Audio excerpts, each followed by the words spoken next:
Sup, gays? Oh wow, I'm loud. As the Lord intended. How's everyone doing? I have to make my face cam. Don't tell Ursula. Oh my god, why is it always so...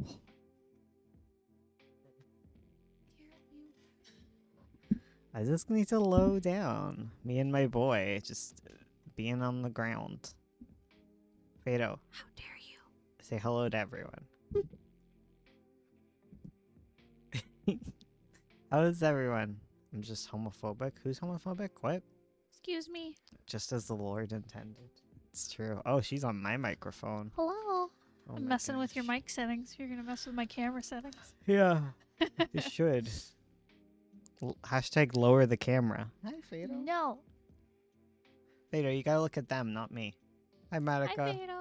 Matika's in the background saying hi. Danica. Oh my god, you guys can't even see my eyes. There you go. Someone start donating to cancel Charlie. Okay, everyone, let's cancel Charlie. Let's do it. Let's cancel Fado while we're at it. Yes. Look at this little guy. This gremlin. Chase him off of Twitter. His Twitter hot takes have gone too far. He's just embracing the squeeze. Doing well, working my comic before you can be disappointed. Heck yeah. Proud of you. Am I gonna... Oh wait, yeah, I'm disappointed if you don't work on your comics. That's true. It's true. Become a McKay and Gary patron. He's wheezing on my lap. Thanks, buddy. He likes to cough on me in therapy. We sit like this together. He and coughs on he you. coughs onto me constantly. They're healing coughs. So today is the critique stream, also known as the critique stream, wherein we critique works that the patrons have sent in. And if you would like to get critiqued, sucks to suck because the deadline is done. You're gonna have to wait till next month. So yeah, I'm gonna be starting with some of the long form critiques. People have sent in some. Are we gonna just really? Why do we have to cough the whole time? Okay. Um, he's just staring into my eyes. Right. Right, where was I? Oh, right. We were gonna do some long form critiques. So I got AZ, I got Mouth, who is here, so I'll probably start with them. And oh, I also got Oberon. So yeah, I got most of y'all. So McGray and Kay. Mick OK. Why am I nervous? Bones, how do you do this? I'm always nervous too. We're gonna be nervous together. Hey, Two boys being Fado, nervous. the camera's there. No. Hey, buddy. Camera. Bongle in the way. There we go. That's Kind our of, band kind of. name. Kind of, buddy. Kind of close. I don't Squish him. Maybe that's why he coughs, because I just sit here Just squishing Squish him. him. Squishing out all of Just his vice air. gripping him to death. We should have done his makeup before he came on here. He's got his drippy eyes. Oh, poor buddy. I mean, Always oh, crying. right. In depressing news, one of the mice has passed away. Yeah. The old lady is dead. Goodbye, Double Double. My double. Rest in peace. Rest in peace. Oh, I'm sad. I'm gonna miss her. She was so sweet. Aw, we're making her slow sad. Gosh. Oh man, all of the writing people are here. So who wants to go first? Who wants to go first? Fight for your right to be first. The most depressed group is Fado, actually. Sad news, everyone most died. Lol. Listen, I that's how I handle things. I go like I smile. It's very unsettling. It's like that episode of Modern Family. Remember when we were binge watching Modern Family? Right? That was fun. A very rich person that show is. Very. I can go first. No, I can go first. Oh god, you're fighting each other. Um Fight to the death. Okay, so we're gonna start with Oberon. Alright, so Oberon sent me in some garbage to read. No, Oberon sent me in a script to read. And y'all sent me in real short scripts, so I very much appreciated that. My sister has some fancy mice. I have some too. Hopefully I'll have baby mice. I'm sorry, I'm getting very distracted for someone who's supposed to be doing a paid position right now as a critiquey boy. Fatal, you're so cute. Please stop. Right. So you sent me in Kindling, I believe, which is like a fantasy thing, I think, if I remember correctly. Wow, such confidence you must have in me. I very much like the aesthetics of everything, very much up my alley. I like things like tarot cards and, sticks. Wow. Like Wow. like different types of woods and stuff. Like earthy, magic-y vibes. Like I dig that. Like very much like the aesthetic of everything that you're going for. Title pending. Okay, yeah. And I can tell that it is a world that there's got to be like a lot of meat to it, and like you've probably thought out a lot of things, because there is a sort of like undercurrent that you've really been world building, and it's kind of creating a very consistent and interesting setting going on. There's conflict going on, some overarching stuff. I'm sorry, I'm so terrible at names, but like the main character, ugh, I should have opened it, but Fado was asleep in my lap. But the very main character who just shows up, who's lost his name or whatever, like all of that seems like very interesting and very up my alley. Like I like these sort of like, I'm not sure how to describe it, but it's very like, yeah, Joseph. Like it's very nature magic-y, but also like it's almost like the Fae, but not, you know. I guess there was like an allusion to Puck. So yeah, I like all of that. I like what you're building around the um feel and look of the world. Like I think that's all going to be really cool. And I also like the ideas of some of the conflict that you have brought in. Yeah, you love the aesthetic. Yeah, it's a very good aesthetic and I'm glad you're leaning into it. Totally Fae stuff. Okay, good. Like I was getting big Fae vibes from things. And all of that is very interesting and I can tell that there is meat to it, like as far as plot goes. Um, I think it is one of those cases where things are starting like a little too fast for me to keep up with things. There's a lot introduced very early on and very quickly, with like your main character just showing up, and then there being these things that got summoned and they've been released. Um, and they attack, but everything's okay. And now we're meeting like this big, this really big feeling plot point where they're asking to get like their memories back, and all of this happens in the course of like 3 scenes, 3-ish, I think, and like 5 pages of script, and I would say that that is very very quick, and I think it doesn't really give a lot of justice to like the world and characters that like you're creating, because you have so much going on there and I'd love to just sit and explore it a bit, and you don't have to go as quick into everything exciting because your world is interesting, and anyone who's interested into that aesthetic is going to stick around for a while and suss things out, because we love fairies and we love when they take people's memories and stuff and trades are made. Like all that stuff is really cool, but to go straight into it super fast, like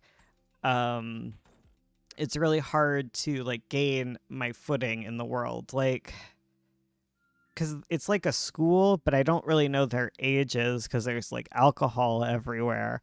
So I think they're like older, but like I know a lot of this gets solved in like the fact that it would be illustrated, so you'd get a lot more sense for those sort of things.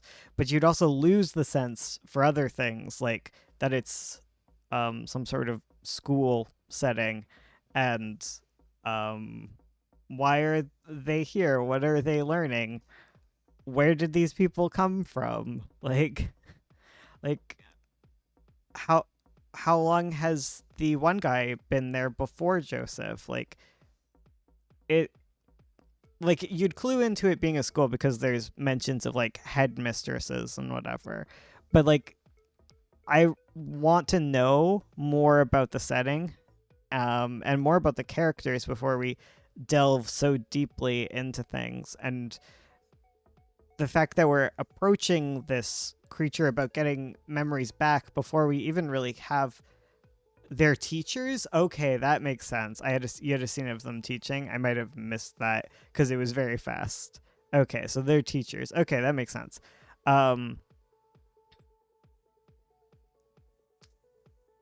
Yeah, like I'd love to have more time with that to explore that then, because it all just happens very quickly. So like there was a lot of details like I ended up missing because it was very very fast, and like it's a disservice to the story because like it does feel like it's a really interesting story, and I think that's even cooler now. Like I want to know about the teachers at some sort of magical school. Like that's a very um interesting like what would it be? Like a different perspective on something kind of similar. I wanted to show conflict early, but I struggle with slowing it down. Like, yeah, like I understand that you want to show conflict early. I think it would be better to hint at conflict early on. Like, you don't have to immediately start with big fights and absurdity and explosions immediately right out the gate. You just need to hint that there is conflict, or even set up a world that's in conflict and then kind of ease your way into things. Like looking at other fantasy stories, they don't like immediately go into the very main meat of conflicts straight away. The exception is when they do sort of like ice monster prologues where they show off kind of an unrelated, like adjacent bit of a scene that kind of shows like what we can expect if it's going to like become something crazy later down the line. Like, I guess an example like that is like Lord of the Rings movies, like where they start with all the big battles and stuff. They're like, look, battles, and then they go to the hobbits because everything's like quiet and chill, and you don't want to be watching a movie and be like, oh, look at these quiet, chill, little hungry dudes, like just vibing, and then suddenly we're, you know, dealing with world-ending consequences. Like you want to take time to like to imply that the world is like big and exciting, but I think because you're starting at such like a magical world, like it's already interesting, you've already got hooks, you don't have to throw everyone so deeply into conflict immediately. And like all of this depends on like what the story is like down the line. It's always hard for me to say like what to do with a chapter 1 when I don't know the whole story and I don't know where it's going. So it really depends on what you're doing with it, because if it's going to be more about the relationship, then you want to like shift your focus there and start setting up those building blocks. If it's a larger thing, you might want to start by explaining the world maybe, or doing some sort of large prologue thing. It really depends, so I can't really direct you there at this point, but I would say that it goes very fast and I don't know where the story's going. I'm interested, and I think it's neat. Do you have like other questions for me about it? Because like that's my general kind of impression of things.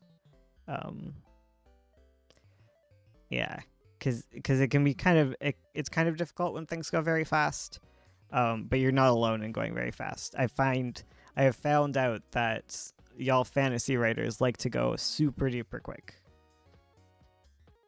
because you got so much going on and you're so excited to start. You don't want to give anyone a lesson that's boring. I understand. Been there. Charlie's canceled. Charlie's a gremlin. Yes, Charlie is definitely a gremlin. A goblin, perhaps. What are we doing, Fado? We just vibing? Okay. I hope I'm good. How do you think maybe we could slow down a bit? Maybe like taking more time to explain each aspect. You have to kind of decide what aspects are important. Like, you don't have to explain every single aspect, but give a scene to where you focus on each important part, you know, like give a scene setting up Joseph as a character and sort of start hinting at the conflict. You kind of want to have a hint of things before they show up, and you want to have readers understand like all the world building aspects needed to understand important and powerful scenes, you know? Like, in order to get something out of meeting this like entity or whatever at the end, we kind of need to understand how the world works. Is it normal to see this thing? Because that can be something that's overlooked early, is when you have a very exciting fantasy world. Oh, someone wants to escape. When you have like a really exciting fantasy world, a lot of the times you'll add things and you'll think, wow, this is an amazing, exciting new thing to this world. Isn't this exciting? But because we don't know anything about the world, we just take everything for granted, you know? Because if you had a world, let's say, where there are unicorns everywhere, and then you show up with a Pegasus and you're like, this is super rare, like Pegasuses haven't existed forever. If we don't have that knowledge, we're just like, yeah, another crazy horse, let's go, you know? Like we need the context of what is abnormal, so you kind of have to set up what is normal for your abnormal world. Because until you set that up, a lot of things won't be as impactful as you want them to be. Because the reader will take a lot for granted. So you need to figure out what's important to establish before you move into any sort of major conflicts.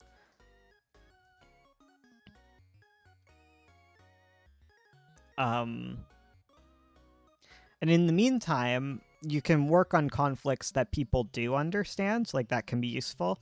Ones that are very attached to reality. Like, oh, I dropped the fish. You know, normal conflicts like that. No, like, you know, being a new teacher at a new school, like we can all understand, we can all sort of have an understanding of that without,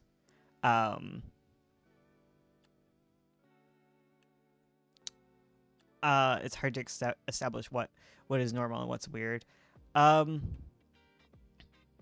not to others. Yeah, it's difficult, but it's something that like has to be done, and a lot of it can happen by being a bit more telly with your writing, and just have him reacting to things and being like, that's not normal, and the other people being like, no, that's normal. But you need a lot more of that, and to really kind of take your time and figure out what is important to kind of set up, and just slow down and more than you think is necessary, and then you can sort of start cutting things that end up feeling like boring and redundant. But you definitely need to flesh things out. Yeah, like I agree, it's very difficult. Because when I was writing Honey Walls, that kind of happened with me, where my main character knows about all the fantasy stuff, so readers were taking it for granted because he was taking it for granted, but you really need to like just hammer it into their heads and be a bit like over the top sometimes.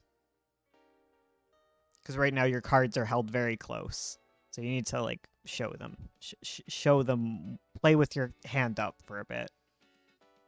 Anything character-wise? I think I think you have like the building blocks for good characters, but again, because it was going so fast, I think you also need time to like explore your characters, and like as you're putting out more world building information, I think I'll understand them a bit more, because I get them personality wise a little bit, because the one fellow's kind of quirky and the other is a little more reserved, it seems. But like as I see them interacting more with their world, I think they'll really come out more as characters. But right now there's just so much going on that everything kind of gets muddled a bit.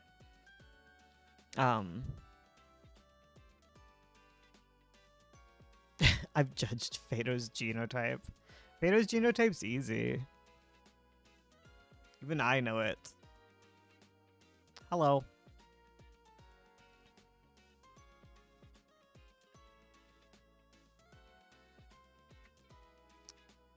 Um. Yeah. Any more questions, or shall I harass Mouth and AZ? All right. Thanks, Bones. All right. Who's next? Oops. What do you think about the missing or dead parents tropes? It's useful sometimes. It's a trope. Tropes are just tropes are like different colors of paint. You can harass them now? Yes.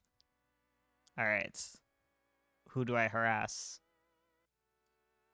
I can go if Mouth doesn't want to. I'm gonna sneaky open the scripts. He. Can't catch me. Oh my god. I actually don't know if I can find the scripts. Wow, you guys submitted a lot of pictures. Poor Ursula. Gonna destroy her voice again. Heck yeah. Oh wait, I didn't open mouse. What a fool. What a fool he was. Her. Alright. Patron Battle Royale. Of course. Always. Alright. So I'm starting with the Great Cow Heist, Chapter 2. Right. I'm gonna refresh myself like a good kid.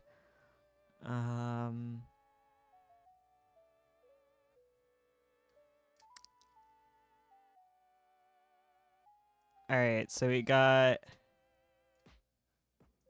I'm just reminding myself of these characters.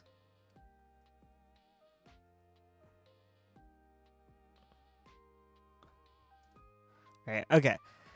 So this was a flashback to 3 days before the main adventure, I believe. Where we meet Maddox and Holt. I believe I'm just making sure I got all my details. Okay, yeah. I have opinions that I am formulating. So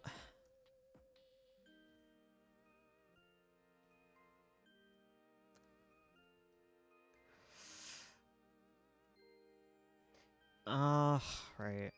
So hard to like formulate words. I don't know how you guys do it.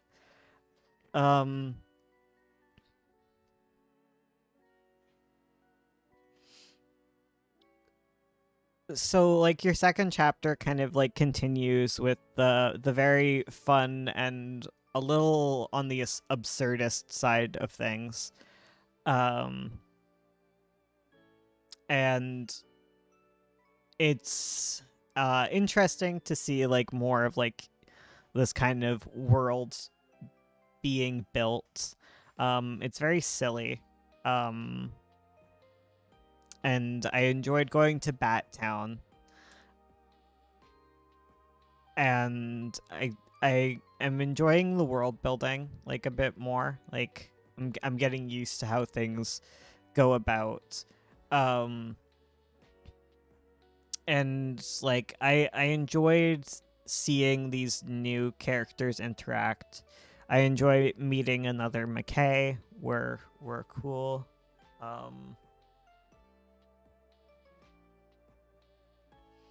I like meeting Rowley.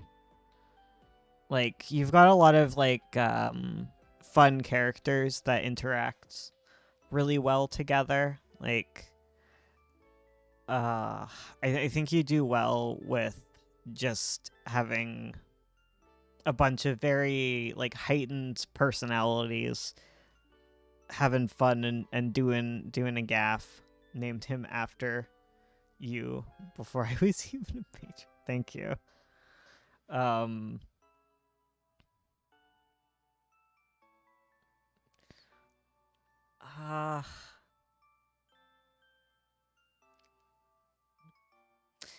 Cause yeah, like it's a really like light-hearted kind of fun adventure that's going down here.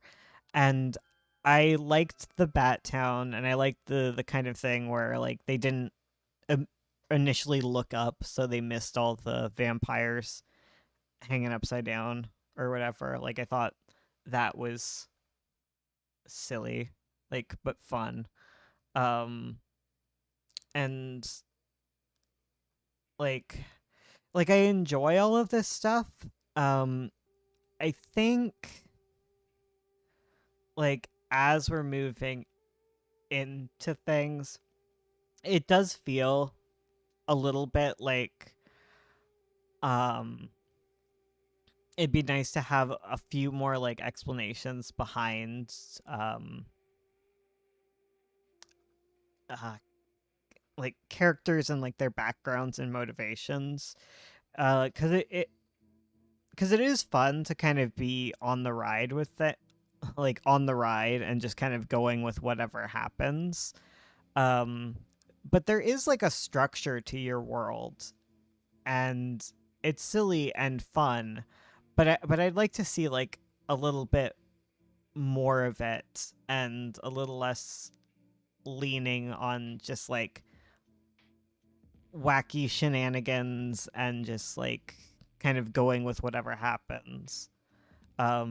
Because I think your world is built a lot more than like I even like expected from reading the first draft.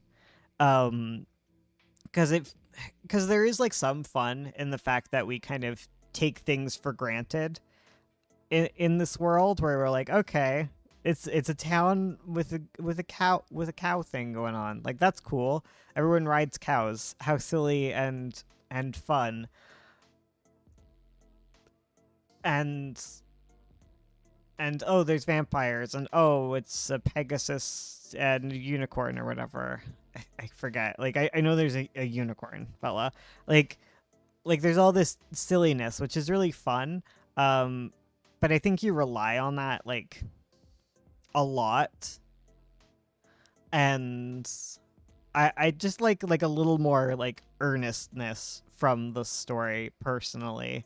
Um and just like give me like a little bit more to follow and like a little bit more explanation, because I think you could definitely over explain this story, because like a lot of it doesn't really require an explanation, but especially as far as like the characters go, like I like to feel them like a bit more and like a little know a little more about their backstories. Because I like the one fella. I'm so sorry, I'm bad with names. That was like a vampire hunter, but he's afraid of vampires, or they're afraid of vampires, and I really liked that interaction and like some of the explanations that like vampires are all gone and they've gone to like Bat Town or whatever. But a lot of that happens very quickly, and it feels a little Mad Lib sometimes, where it's like you learn about a thing and then you immediately go and do that thing, instead of like having things sort of like unfolding in a way that like readers can take a guess at what happens next. Because it is fun when something like random happens, but it would also be nice to like know, like, this is because I know you've already illustrated a lot of the story, so like I don't want to make you redo anything. um but it would be nice to like know a bit more about Vampire Town, and by or Bat Town, and by that I just mean like a hint of it earlier, like just like some scenes of it, or like a suggestion of it somewhere before it shows up, and before we're like, oh, we're vampires, oh, they all went to Bat Town, oh, okay, let's go to Bat Town, and then we're there, and oh, the vampires are there. Like it all feels very like super serendipitous in a way that like kind of gets me to like disengage a little bit. And I get that feeling of just being like on for the ride and just going with whatever the story goes with. Yeah, I hope that's making sense. I actually have the vampire from the first chapter say he's going to Bat Town at the end. Okay, yeah. Yeah. Okay. Like I see what you mean. Like the it's just something about like the pacing of it. Um it could be me misremembering things from the first chapter too. Um but I think part of what I'm feeling, which probably might explain that, is just like when I was going in through the first chapter, like I was kind of just like um going along with whatever is going on. But like as we moved into like this chapter, it feels like you have a much more structured plot than I was expecting. So like I kind of like ended up missing out on some things like that, because like the way that the story works is like, they, I forget, like they teleport in on like a car, and then there's like there's just like a lot going on. So it's easy to miss those sort of things. Um I guess part of it is you need to like decide like where the story has less give to it, and what's more like structured, and make sure to like emphasize those important structury bits, and then let the silliness happen, but like hold on to like what is important. um which is hard to explain, like, because yeah, it's similar to like what I had to do in Honeywells, which is a very ridiculous story, but um there's parts of it that are a lot more structured, and um that's where you need to make sure like there's focus, and that the rules make sense, and that the plot surrounding that starts to make sense. And I hope I make any sense at all, because like these kind of stories are difficult and they're really fun. um yeah, it's hard to work within um like these kind of settings, like it's like an internal logic, I guess. Like there's mentions of socks before the funeral, and then halfway through the book we meet the socks. Yeah. Yeah, exactly. Yeah, the courtroom drama, like all of that within world is given a lot of weight. um Lawyer Rex Tony Walls one, like you just need to like know where the weight is needed regardless of how silly it is. um because you can sell really silly things, but you just need to give them the importance that they deserve. And a lot of that comes from the characters within treating it seriously. And there is a sense of that. Like that I'm definitely getting with this whole vampire situation, which is kind of what I enjoyed here. Um because the first chapter was so like um focused on those two who were very distant from it, coming up and starting to interact more with the people from Cat Town, Cowtown, and Bat Town. Uh, like you can tell that they take the silliness very seriously, and I appreciate that. And I guess I would say like just to continue leaning into that more, especially if it's like the main plot. And I also would like to see, I guess, in tandem with that, like leaning into the seriousness of the silly situation that the initial two characters are in, the unicorn fella or whatever. Though they take it pretty seriously too. I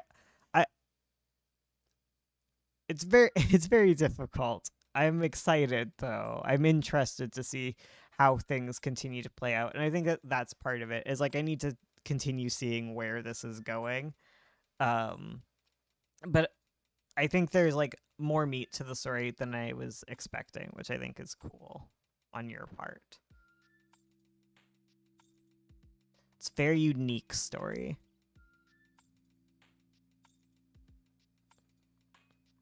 Um, I also felt like the trip to Battown was kind of quick. I think was part of it, and I think we could maybe stick around there a bit more and learn a bit. Like I think that would be a good opportunity for them to maybe talk a little bit more about um, some world building stuff whilst they're looking for vampires. Because yeah, there's perfect opportunity to further delve into the relation between vampires and the rest of the world and um, chit chat about what's what. Do you have any other like questions like that I could answer for you? Maybe instead of rambling in whatever direction. I hope I'm being helpful at all.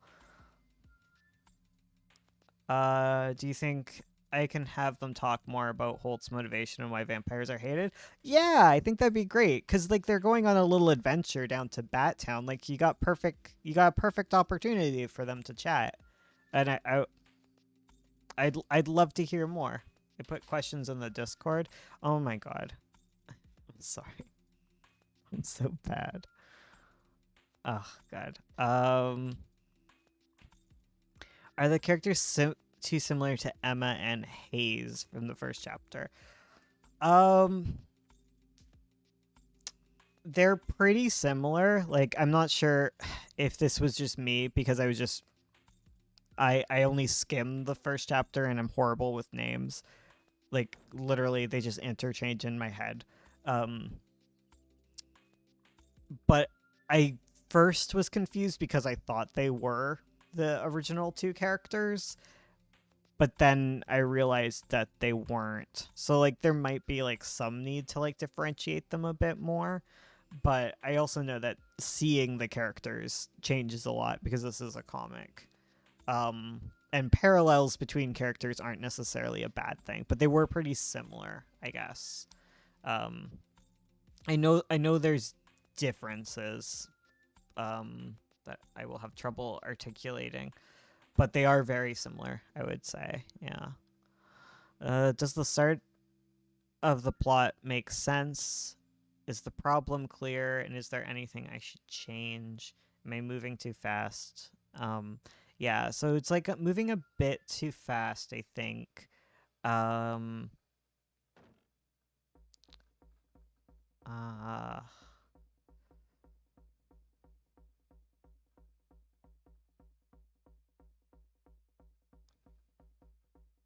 because the plot circles around like the cow fair and the vampire stuff. Like I feel like you're building up that there's going to be vampire shenanigans occurring at the cow fair, and I mean the Great Cow Heist also has some implications there. So I'm excited how that is going to play out.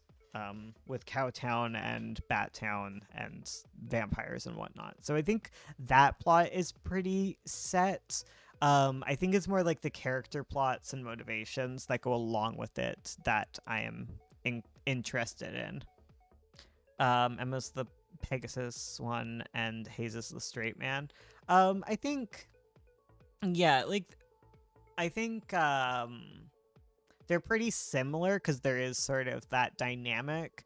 However, like, we have, like, more of, like, a nervous one instead of, like, an impulsive one. So I think that's kind of, like, a good differentiation, but they're still kind of, like, similar, I guess. You know?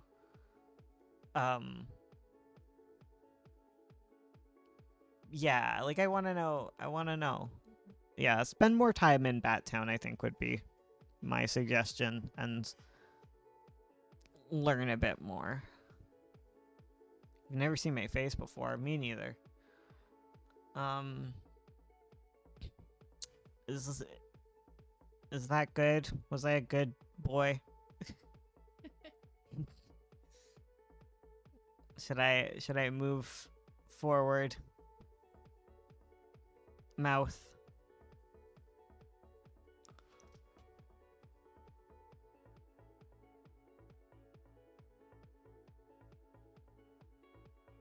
I think the plot makes more sense than Witchmaker. Like, I think you're doing a lot better. Yeah. Yeah, I think you're doing better with this one.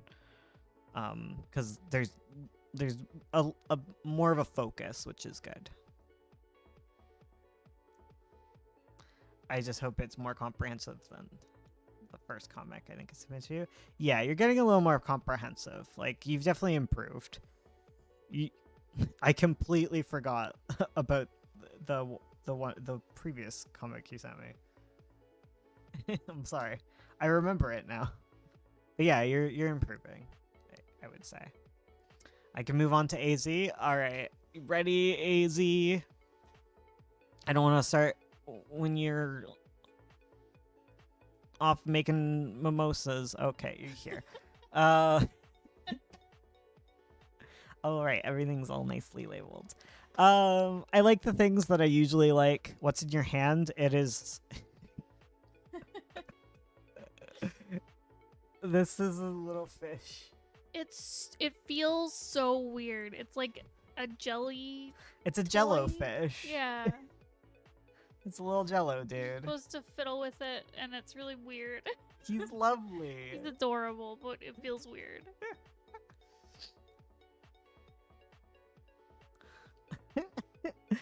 Bones wanted to say off pooping so bad. He's not a flesh fish, he's a booger fish. Ah, that's worse.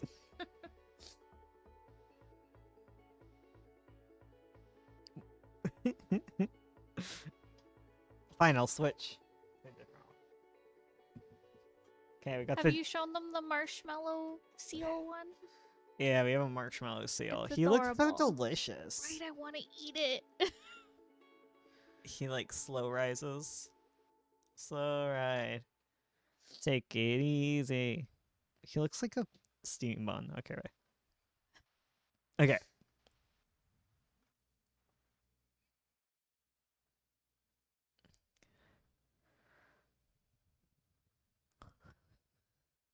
Watch me buy squishies. They're like 25 cents. Like I couldn't resist.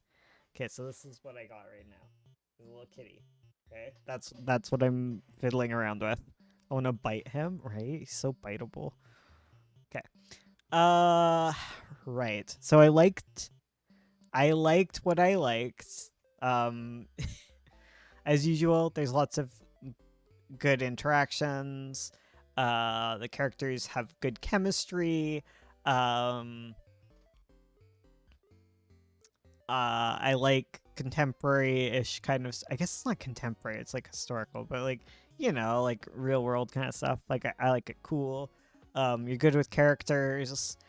I like that. I like that you are putting together conflicts that are very conflicty. What a great word! What a great descriptive word, Bones. But I like that you're putting together conflicts that are small, but very large, in relation to the characters. So what is that? It's something to do with stakes. I'm forgetting the word for it.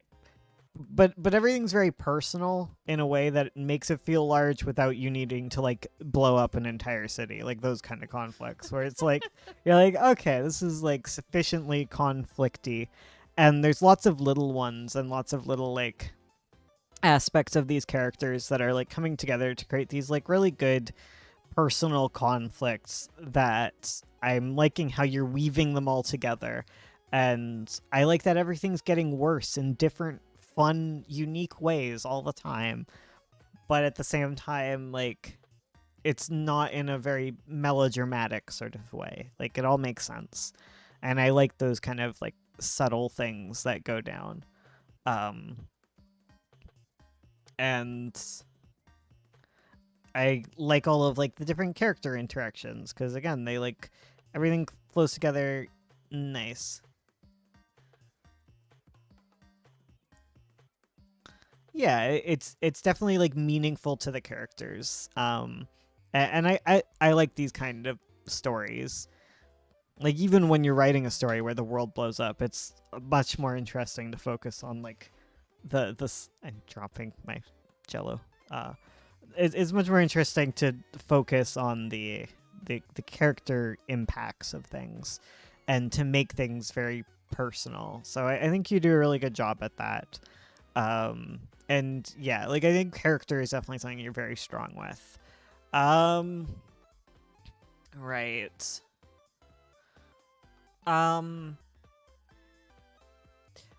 So like I liked all of the interactions. I would say that like this chapter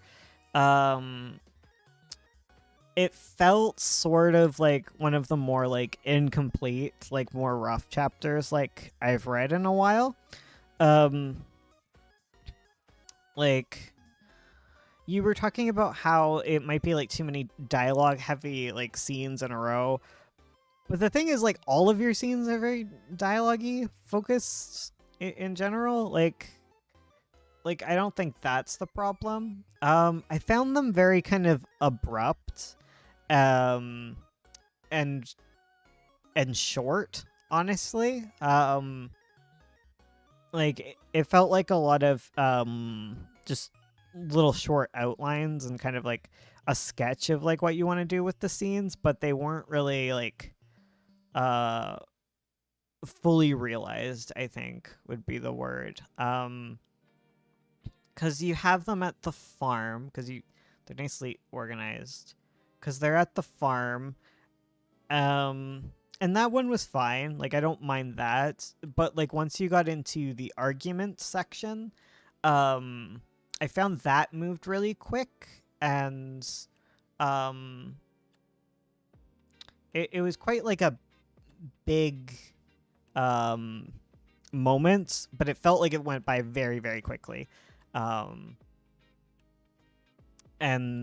there might have been lead up to it, but I don't remember it entirely. I didn't flesh these out. Yeah, I can definitely tell like they just need like more to them. Like the ideas are there. However, they move very, very fast. And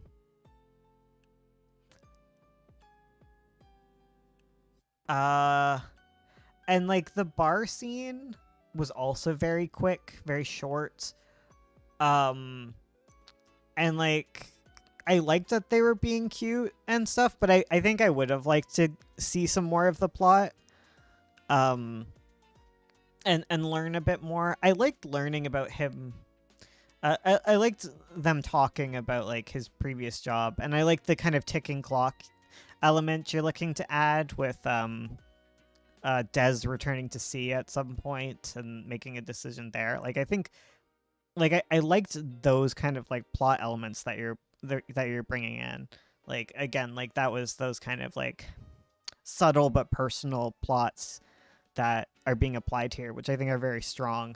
They were just talked about really like quickly. I wanted to see what others thought about certain scenes so I know what to build on. That argument, for example. Yeah, the argument felt a little like there's something about it. Like I like the ideas behind it, and I like the idea of how Rory is holding on to this like idealized version of like his life that he wants. And I'd like to see that more, I think, because like they go on to talk about it. But I guess the way the fact that like Des and Gil go on to talk about that right when in the script you're like mentioning it kind of for the first time, it feels like it was kind of added sort of like just now, like as opposed to like a string that's been building through the story. Like I could see it easily added, and I like the ideas behind it, but it's just the way that it's been portrayed right now. It felt kind of like abrupt and kind of like just added on. I want to flesh out Rory and his whole thing more. Yeah, I think it'd be good to do that. Like, it'd be interesting. Um, like I think you do well at like melding all these plots together. Like I think at some point, like this might not even happen, but um, my concern might be um like splitting your focus too much on like all sorts of different things. Like not everything needs to be the most fleshed out part of the story ever, but like they're all such good ideas. Like and I can understand, but I would just say that at some point there might be like some darlings like you might need to cut back on depending on how long this story is and what you want to do with it. Gonna go back in previous chapters and add more so it won't feel as tacked on. Yeah, like that's fine to do. Um, yeah, I liked them walking home. Like that was a good scene. Um, I have a plan for how to end each plot point, so I hope I can avoid that. Yeah, like I hope you can. It's just prepare your heart in case things get a little more bulky than you expect. I do need to think about how some plots may not need as much attention though. So that's more it. It's like some plots like you might only need like a few hints at to unfold rather than like full scenes of attention, I guess is kind of what I'm saying. Um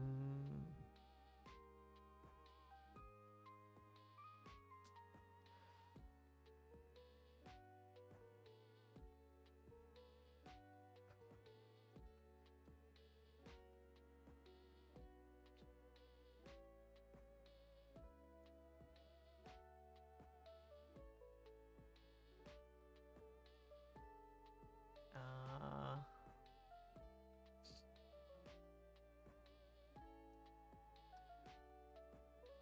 I think all your questions about like their like relationship, like I think you're doing well with it. Like I don't think anything feels like out of place with like how they're developing in that respect and getting up. Like I think their relationship is like super natural and feels like a very strong point of your story.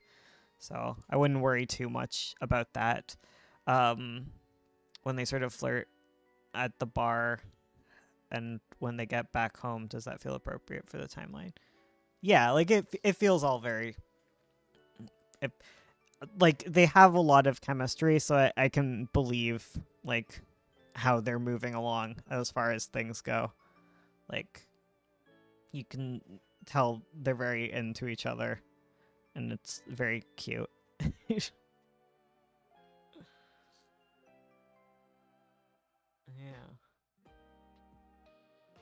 Um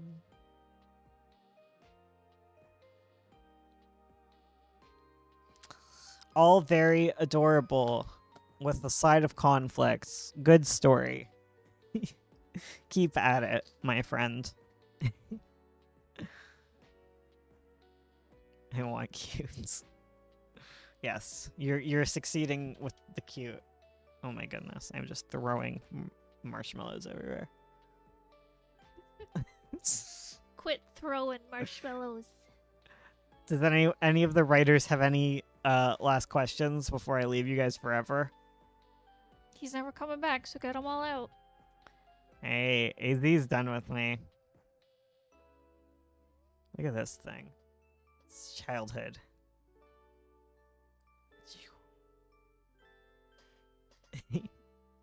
Thanks as always. No problem. I'm leaving. I'm gonna go ham. Bye.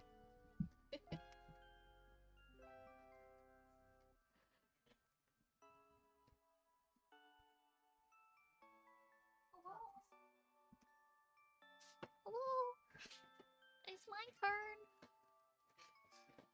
It's my turn to be mean to all of you. Tyler. Oh, here's my boy. For while I talk. Yeah, I could review yours first, Clad. That is no problem. I just need to get comfy because there are many, many submissions. I do. I do have drinks to keep my throat nice and moist. I'm sorry for saying that. Lear, please love me. Please. Sir, sit with me. Be my pal.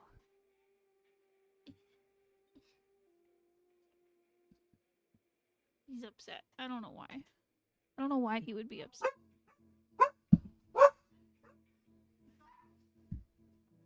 Well, goodbye, Lear.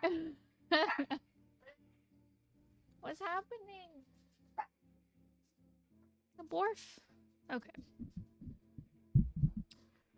Alright, Clad, my friend. Let's see. Sorry, I just gotta make sure I get it open. I ask you. Here we go. Alright. Look, you guys can see the chat. Beto! Come here!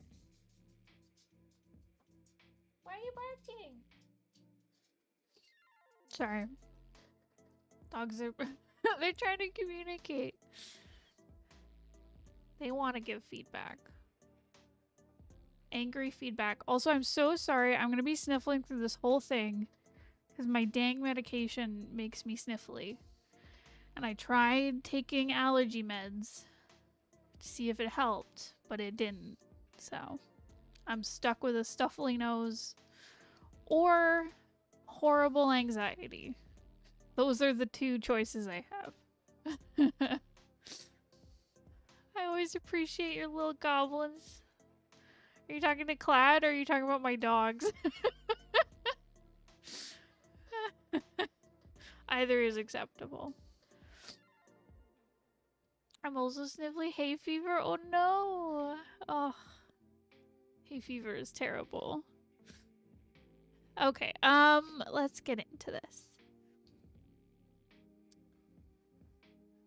This is if I could be anything, what would I be art trend? So I immediately went shape-shifting anime goblin. I love it.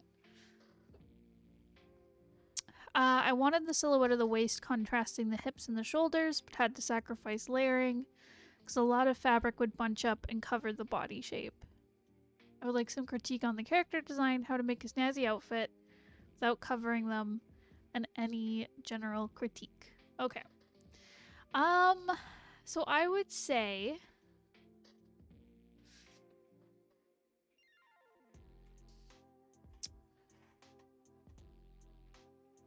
I mean, you can have layering. I'm sniffing the art to see if it's good. Yes. Exactly. I'm so sorry for my sneezels. Okay, yeah, it's definitely hard, because if you do want to say,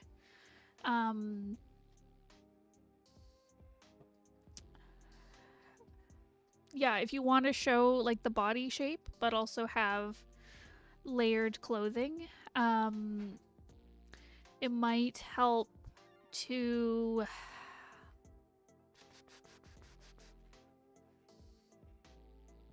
Sorry, I'm just trying to formulate how to explain it. Because you can show that someone... You can show someone's shape even if they're wearing large clothing. I'm so attached to the structure underneath to cover it with clothing. Because you can have, like, well, it's like, say you have, like, a super thin person, and they wear, like, a giant, like, t-shirt dress that's just, like, a box on them because it's so big. Like, you can still tell, like, what they look like underneath because you'll see, like, their legs and their arms sticking out of the the t-shirt dress or whatever, right? Your characters in morph suits. Yes, problem solved. um, so like the form can be implied even if you don't show the form exactly under the clothing, like you don't have form-fitting clothing. There's also lots of cool tricks with fashion where you can make it seem like different parts are like bigger or smaller than they actually are. Um, like having like a high-waisted A-line skirt can make like a waist look small even if your waist isn't super small. You could probably get a similar effect to like the cinch waist with this if you had like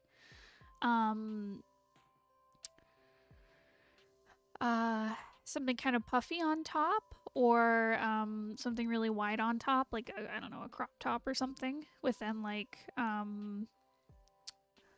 a form-fitting shirt underneath, and then you could bring like the belt lower possibly, and then having the pants kind of be a bit wider below the waist as well can give that kind of like small waist look. Yeah, I'd also try adding like small details as well, because that way you can get kind of that like a layering look even if it's not like super large pieces of clothing that you're layering. Currently I'm thinking of like fantasy anime characters where they have like 5 million undershirts and different layers, and eventually it comes out to them like I don't know, wearing like a big fancy dress. I'll have all my characters wearing superhero suits and be done with it. Yes, exactly.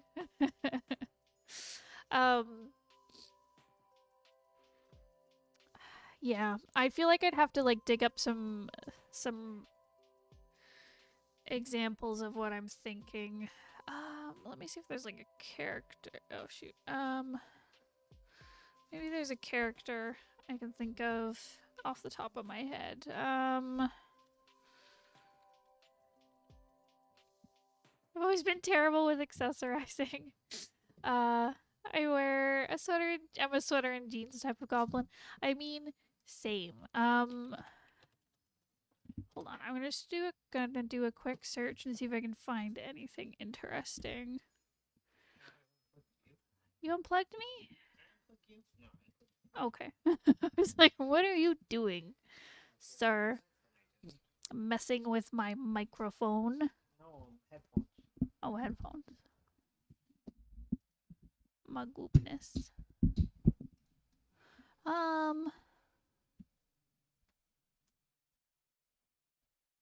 Let's see. Sorry, I'm looking at like outfit of the day posts, seeing if I can find anything interesting.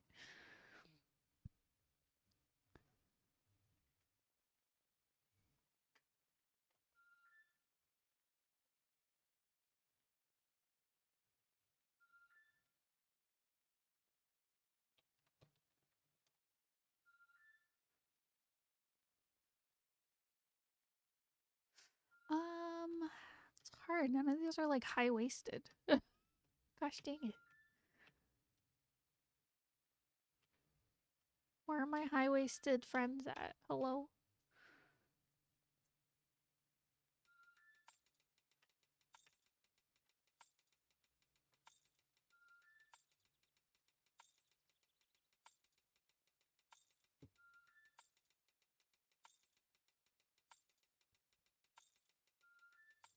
I'm sorry if I'm being quiet.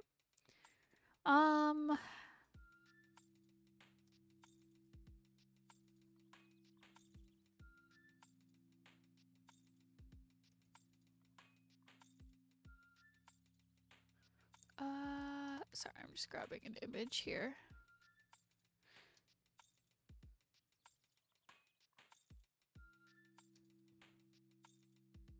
These all feel boring. I don't know. like, here, give me one sec. So I just grabbed like a random image of just like someone planning out their outfit or whatever, right? Uh,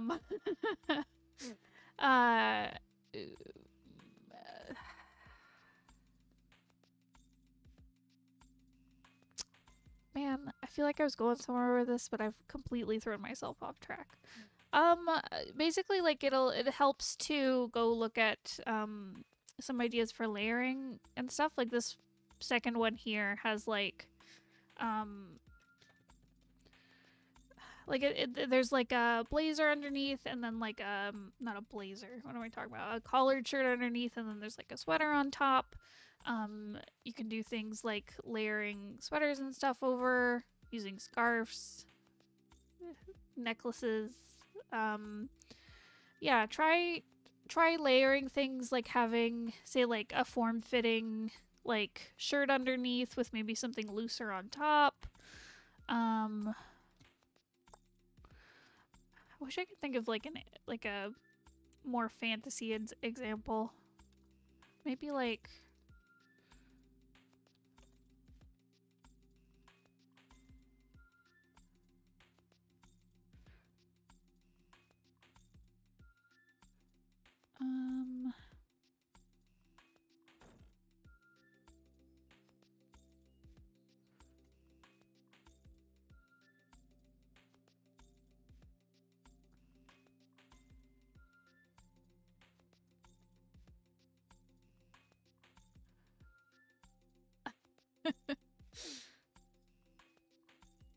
Pinterest is so helpful. No, not Pinterest. Oh dear.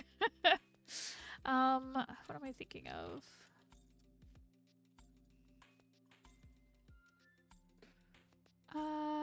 I'm sorry guys, this is probably so boring. To just watch me Google search trying to find things.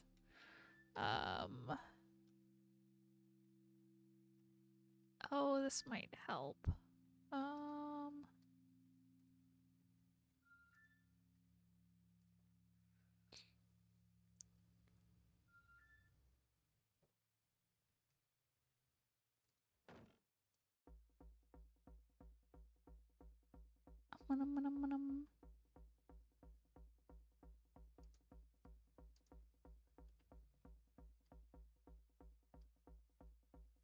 I'm so bored. Dance, lady, dance.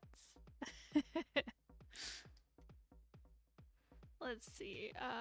Okay. This probably works. So if you look at like the outfits for these characters, they're like, you can see like layers built up, where even though like you mostly see it with I guess Robin or the tactician or whatever here, on this side is like they're wearing like a big coat that really makes up their silhouette, but you can tell that like underneath they might have like a slim build, and play around with like using different pieces to create different kind of like body shapes, because like for example, like Crom here, he's got a very like different feeling silhouette when he's got this like rectangular piece kind of down his front, compared to like here where he's got more of like a chest plate that gives him like a higher looking waist. So yeah, just play around with like different shapes and like kind of where they end. You can do like overlap with like, I don't know, cloaks or jackets, or like sweaters if you're looking for more like like more modern casual stuff, not like fantasy stuff like this, obviously.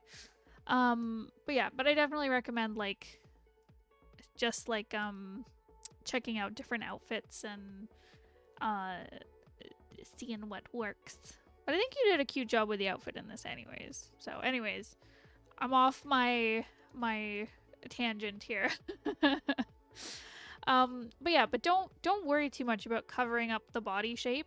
It might be fun to do some exercises where you try different like silhouettes, using different like clothing shapes, like make a character who has like a really top heavy outfit versus like a really bottom heavy outfit, or like something that's asymmetrical. But yeah, play around with silhouettes a bunch and just see how much you can like show someone's body underneath while still like covering them up with like different shaped clothing. Yeah, you know, if that makes sense.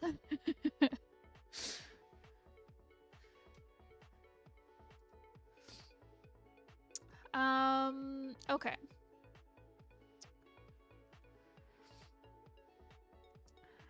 Okay, so looking at the character design, number 1, adorable. I love it.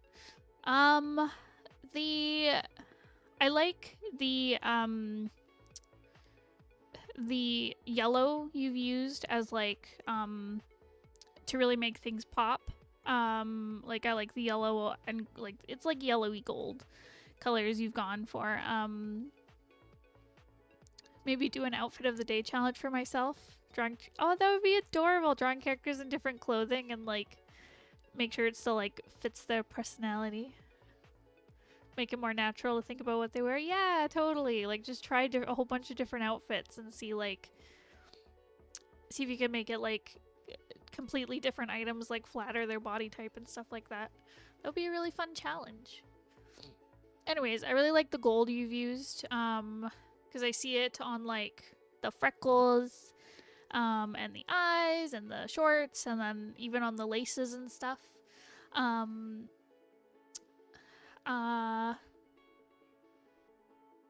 want to do outfit of the day, but I keep wearing the same sweatpants and hoodie. Oh no.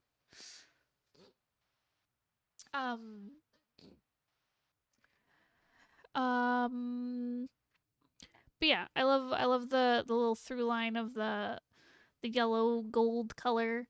I like the texture you've used on the clothing.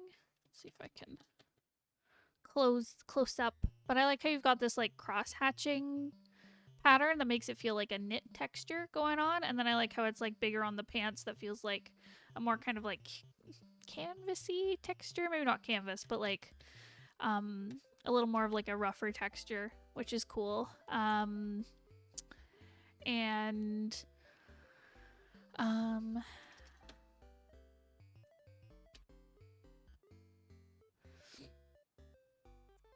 That's all really nice. I like the little details like the sparkles and the freckles and stuff. I really like the rendering. I want to say shading, but like rendering on the hair as well. I especially love it on the little tail fluff. It looks very it makes it feel very full. It feels very like voluminous. I think you've just done a good job with like rendering it and adding texture and life to it.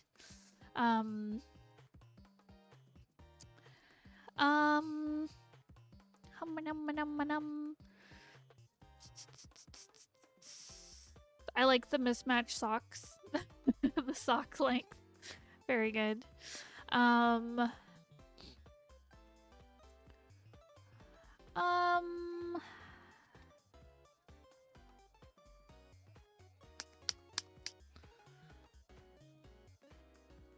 I feel like the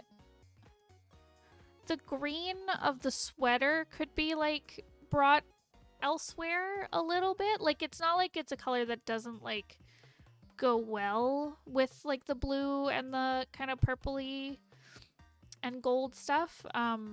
It just like it's the only place I think that really has that green in it, so it might be nice to just see like one or two other places where like a similar color appears. Would be like the only thing I could really think of.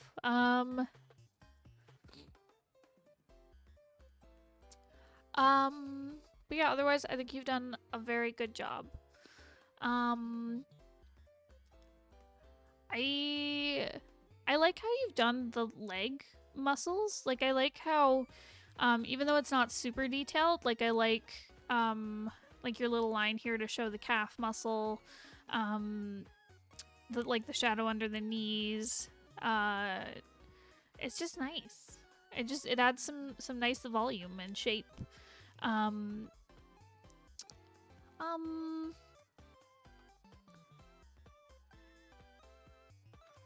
Yeah, I think you've done a really good job with like texturing and showing volume.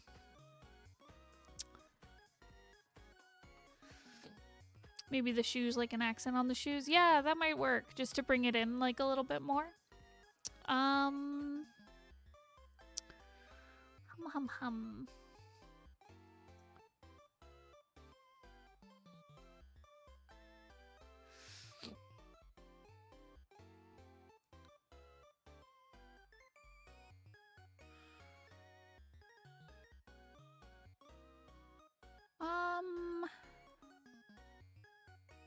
I think it might just be a stylization thing, so don't listen to me if you did this intentionally. I think the shoulders are a bit too small. Especially the one on this side feels like a little condensed. And at least like in comparison to the head, like the head feels very big for the torso, but it feels like correct for say like the legs and the hands. But the arms feel a bit short and the torso feels a bit just like condensed. But yeah, but the lower half feels pretty balanced. The feet might be a little bit big. But that could also just be stylization or big shoes. But yeah, there's just something about the torso and the arm length that's a little bit off. I see it now.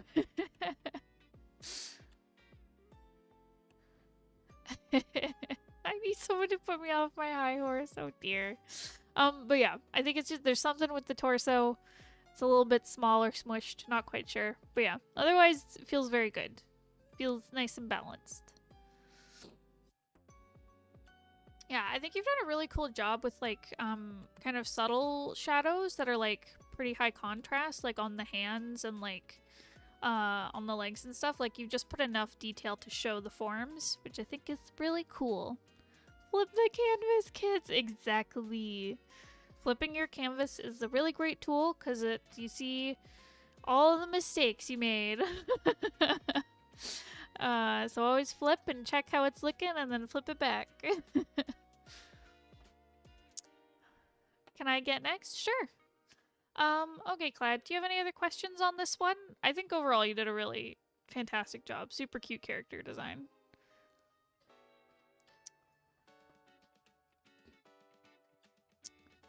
Gonna sleep. Okay, good night, Clad.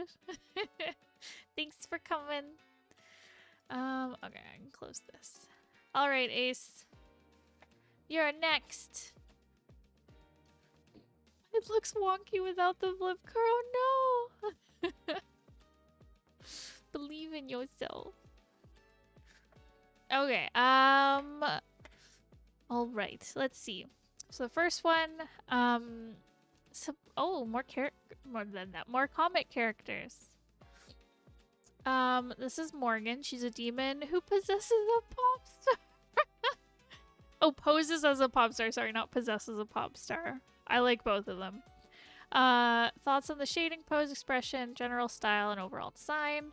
What do you think her personality is like? And any thoughts? Oh, any other thoughts? Don't hesitate. Okay. I won't hesitate. Okay, so first off, adorable. She's super cute. I love the hair so much. Hum.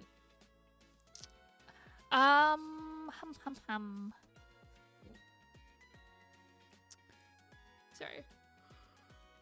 Woo.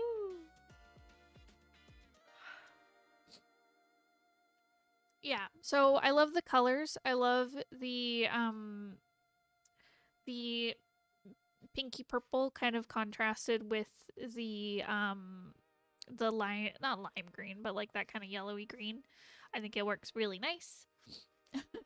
Charlie gets my reference. Thank you.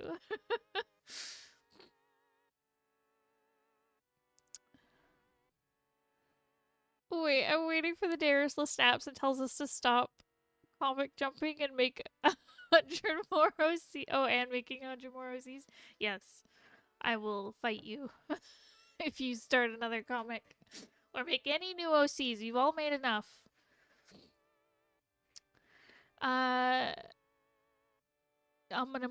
If you do want to submit your stuff for critique, you can sign up for our Patreon. It's the $8 tier, and you won't be able to get your stuff in this month, but next month you can submit your comics and your characters and your any stuff you want critiqued. You can submit it through there. Okay. So yeah, I love the color palette. I love the pink and green. Love some contrasting colors. I especially love the nail polish. Like, that is adorable. I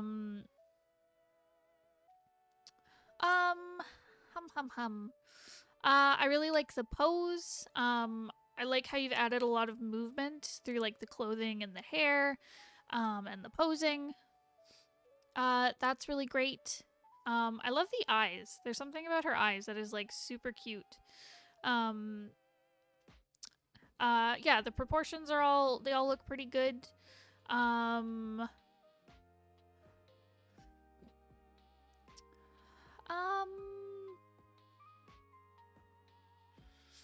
I find, so when I was looking at like her personality, like thinking about what she's like her style says very like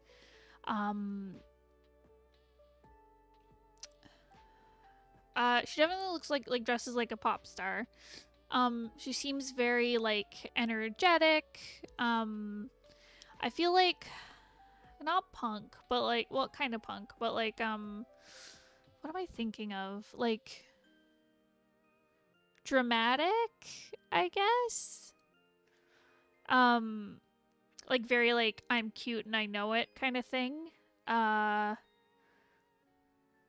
Like she feels like she's gonna like start drama with like another pop star. Kinda.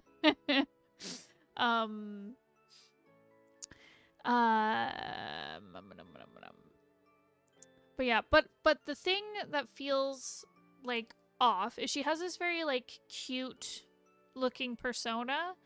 And I feel like her expression like doesn't quite fit. She's definitely very cute. I'm cute and I know it.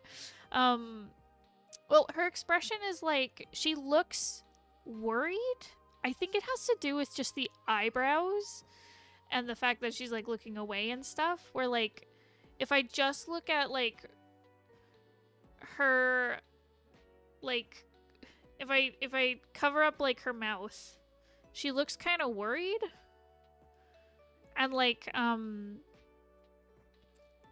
close I can tell she's like sticking out her tongue, but when I was like looking at it in like a small little thumbnail form, it looked like her mouth was like open weird. So I don't know, she looks like worried on her face, which doesn't quite match like the posing and the clothing and stuff. So yeah, it feels a little off for how she's presenting otherwise.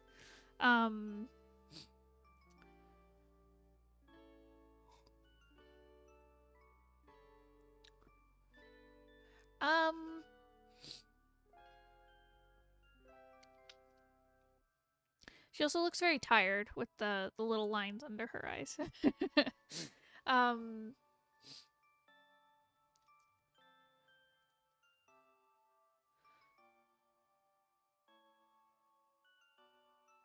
Feels like my brain is on upside down. Oh dear. I really like what you've done with the coloring style. Like I like how you've got these really like subtle kind of gradiented shadows going on like around her eyes. I really like what you have with like the bridge of her nose type deal. I I think the kind of gradient stuff you've been doing in the shadows feels like um it works really well with your style, and it looks really nice. I like how you've got this kind of like um light scattering effect, I guess. Where you go from like you get like a really warm color and then it goes to like a cooler shadow. I think that looks really nice. And I think you're defining the shapes a lot with a lot more precision than I think I've seen in the past from you. Which is fantastic. I think you're doing a really great job at like defining your forms. It meant to be more like she's exerting effort to dance. I can see. Oh, I see. I get you. I get you.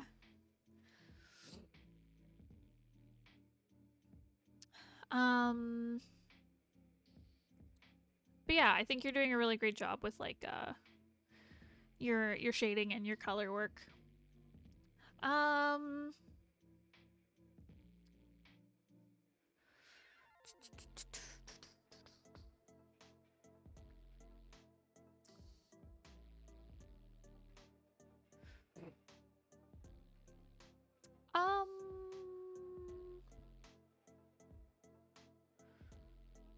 Glad the forms are reading better. Yeah.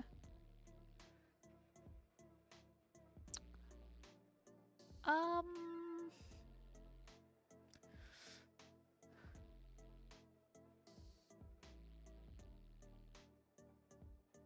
think that's it. I think that's the big stuff I was thinking with this. Do you have any other questions? Any questions or anything, Ace?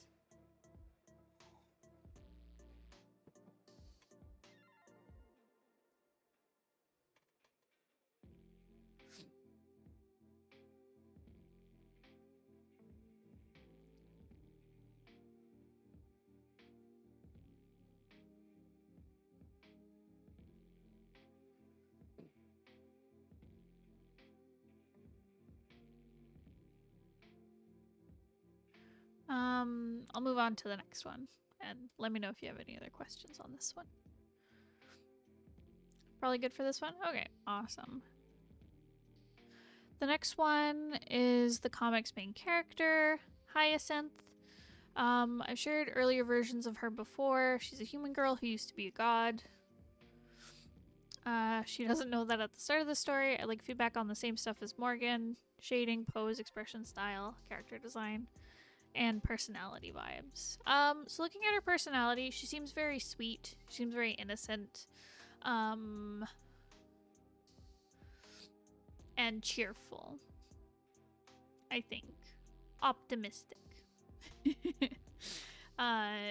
Gentle sweetheart is the vibe I get from Hyacinth.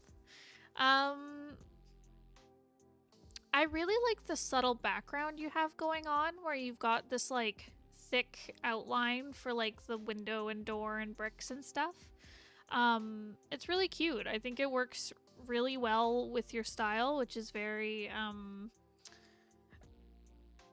very cute. It reminds me a lot of like the background reminds me a lot of like an Animal Crossing type style, or one of those like really cute like casual type games. Like it has that kind of like cutie style. So I like it a lot. I think it works really well as a nice subtle background. And I like how you use the door to like frame the character. I think that's really nice.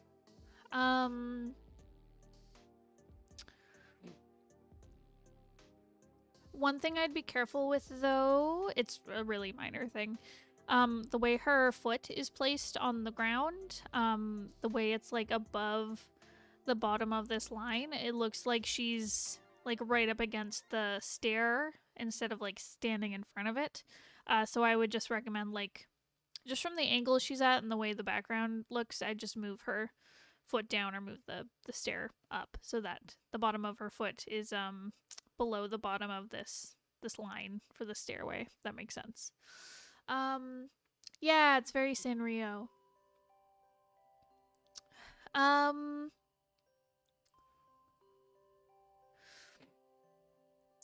hum. Sorry, just collecting my thoughts.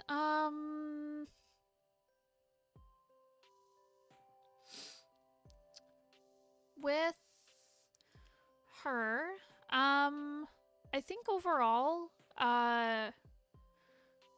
like it's a really cute illustration. Um, I think you've done a really good job with like the clothing folds in this one. Um, like I love the folds here at like the bottom of her dress, as well as like the little folds on her socks. Those look really great. Um, um,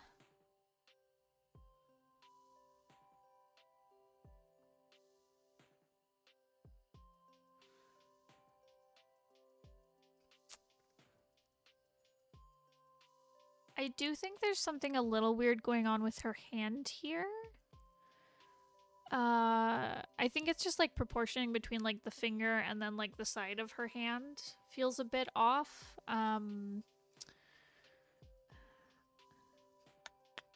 As well as like you'd probably see uh like the flesh of her thumb in this little nook here. Um yeah, so just like a little bit more shape to the hand would probably help. The shoes look great though. Like I think you've done a really good job with like making her feel like she's standing on the ground. Really you've done a good job with the forms.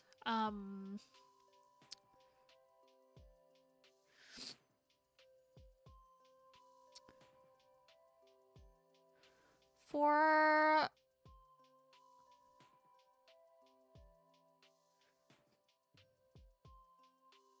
there's something about her hair. I'm not exactly sure what, but it's hard to tell if this like gradient going on in her hair is shadow or if that's her natural hair color, I guess.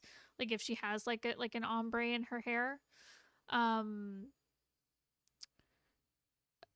yeah, I'm not sure cuz you have used this kind of like blue shadow elsewhere, like with her like her front being shadowed and then like the bottom of her dress being shadowed.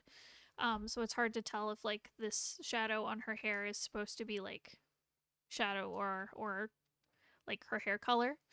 So I just be careful with that.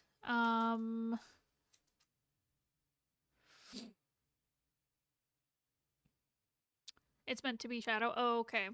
I think it's just like needs to be a little bit more subtle, or maybe she needs some more um highlights down near the bottom.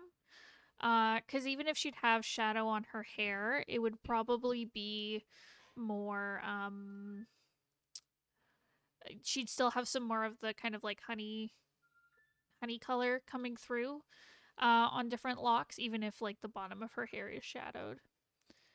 Um, should have softly erased it more on the right side a little bit. Um,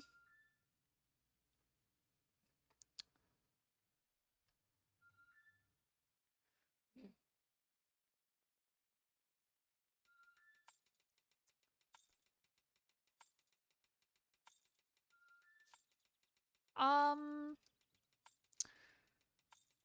but yeah, otherwise, I think you've done a really good job. Um, with the like the color and like I said, I really like what you've done with like the folds in the clothing. The background's fantastic. The shapes are really great. Yeah,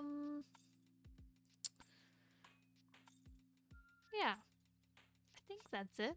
That's all I can think of. Did you have any other questions about this one?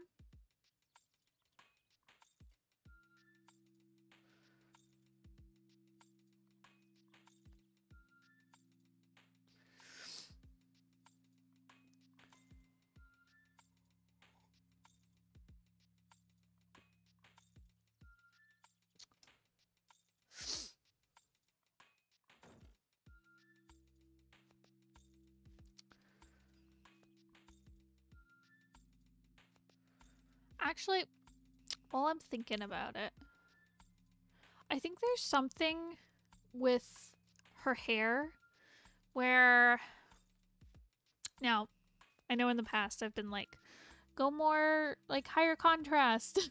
But I feel like there's a lot of contrast going on in her hair where I think some of these shadows could do with your kind of like soft erase look to them. Like I like how they're kind of more like they're not entirely subtle on her face, but I like how they some parts like are really softened and some are darker. I think I'd like to see that a little bit more on her hair, especially like I'm mostly noticing it like right on the top of her head where like you see the difference between like her bangs and her hair, where I feel like it needs like a little bit of a subtle erase at different parts of these shadows. They just feel like a little bit thick, a little bit heavy on her hair. So anyways, that was my last thought on this. I'll move on. Here. So your last one. Character who's going to have some significant design changes pretty soon. They've changed his role in the story. His name is Simon. He's Hyacinth's guardian angel. When I drew this picture, he was also her childhood friend, but in the current iteration of the story, he'll be her adoptive father. Okay. I'd like to hear your thoughts on shading, pose, style, expression, design, etc. Okay.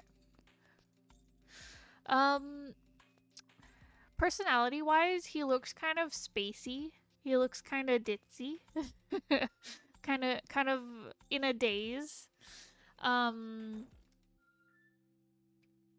He also looks like an uwu soft boy. That's what I get.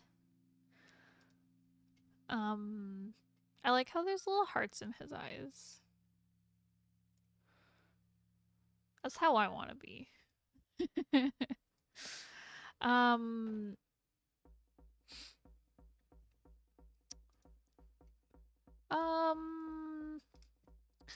Okay.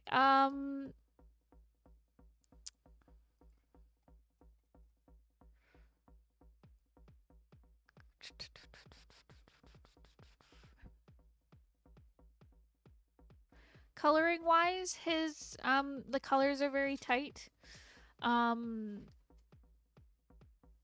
I really love this like minty color in the background.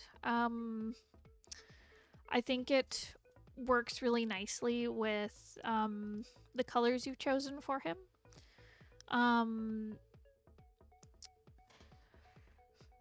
Yeah, I like how he's got this through line of the kind of reddish color, this kind of reddy purpley color going through. You can see it kind of in the shadowing on his face. And then it comes through in like his little necktie and like his watch and stuff, as well as like buttons on his pants and stuff like that. Again, I think there's that problem that I mentioned earlier with the shadowing on the hair, where you've added like a gradient to the whole hair instead of like different sections to it, which makes it look like his hair has a gradient to it and not like there's a shadow applied to his hair. So for example, I think you could have the shadow end like at where his ponytail begins, but then the ponytail itself should probably have like a second gradient to show that it has like some more volume to it. So where it's like light at the top and then maybe gets a bit darker at the bottom, if that makes sense. Kind of applying the gradient to like each piece of the hair and not just like the whole layer of hair, if that makes sense. Again, I think you've done a really good job with like the folds in the clothing, especially on like his shirt sleeves.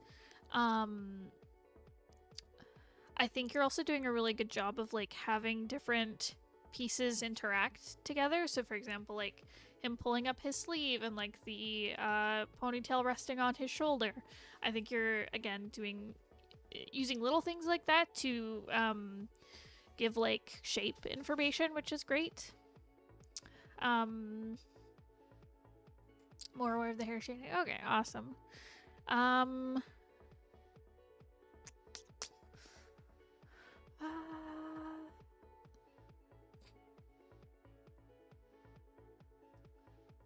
yeah, I think you're doing a great job of like being aware of the shapes. And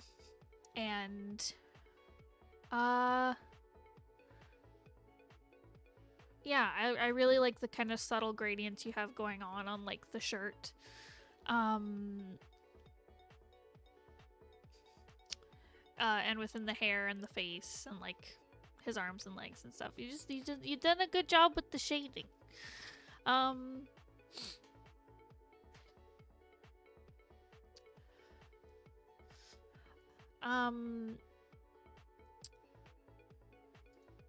love his hair.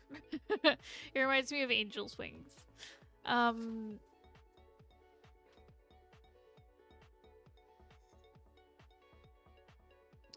think you could bring in,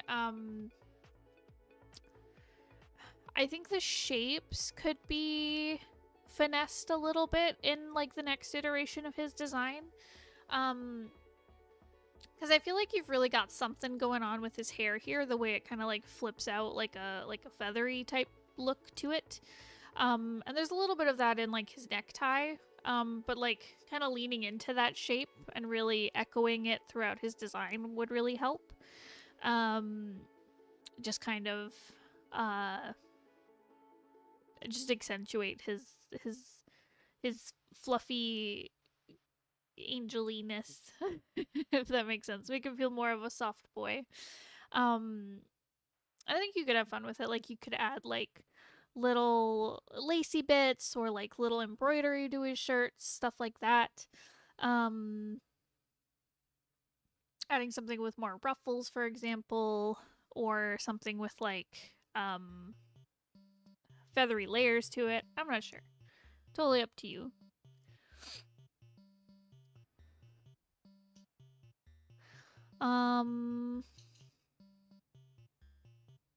Oh yeah, feathers as clock hands. That'd be cute too. But yeah, overall, really good job. Really cute character. I do like too. All the characters you've shown today feel very different. I honestly, you're good usually with all your designs like that way, where they feel very distinct. Just with like their expressions and like the way they dress and stuff. So yeah, really good job, Ace. Do you have any other questions on this?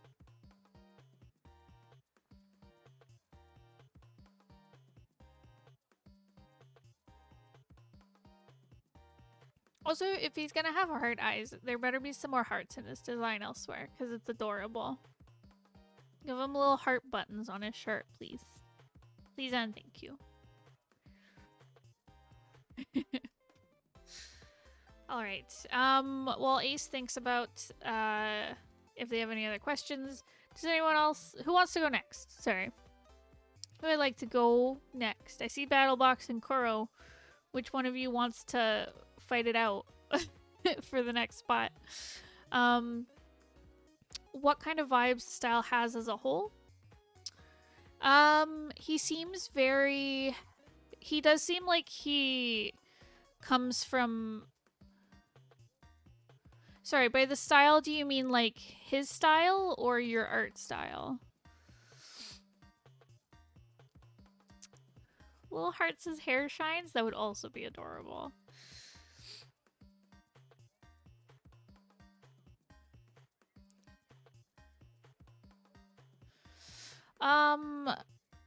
Jojo, we're reviewing our Patreon supporters' work, so if you would like your stuff looked at, you need to join our Patreon at the $8 tier, and you won't be able to have your stuff looked at this month, but you will be able to have it looked at next month. The art style, okay. And Battlebox, you can go next. The vibes I get from the style, it's very... It feels very, like... It's very anime. It's very, like, shoujo romancy anime style. It's very cutesy.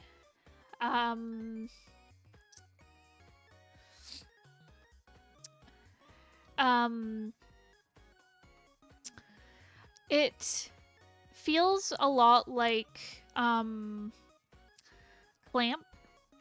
style, like card captors and oh god, what else did they do? They did a lot. You know, that kind of cutesy style.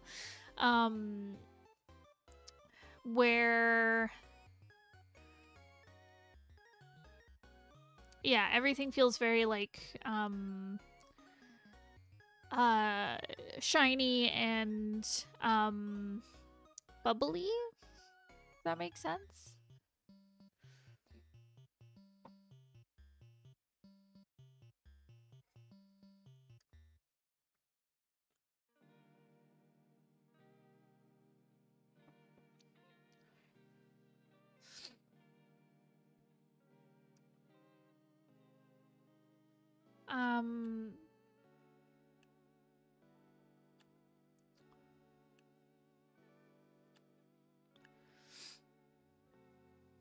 Yeah, just that very like adorable romancy type idea. If Survey Up was a short, I don't know what that is. I'm behind. I'm behind on my anime knowledge. But yeah, super adorable. But yeah, let me know if you have any other questions, Ace. Okay. Wait, I know where your thing is. Battlebox, my friend. Ace, let me know if you have any other questions. Happy to answer them. My friend Battlebox, let's go. Okay. So you have a character lineup for us. Okay, I recognize all these characters because you have submitted their designs previously. Okay. For this critique, I'd like you to take a look at their body proportions, anatomy, or anything that looks off. I've been having problems with proportion. I only notice after I've begun a new projects. I either make the small heads, long legs, or both. Also opinions on the art style and jagged line art. I usually have smooth lines, but I wanted to try a new pen I bought, and I think it's pretty neat. Okay, so it's a comic strip, but it's the aesthetic of manga. You know, black and white with screen tone kind of stuff.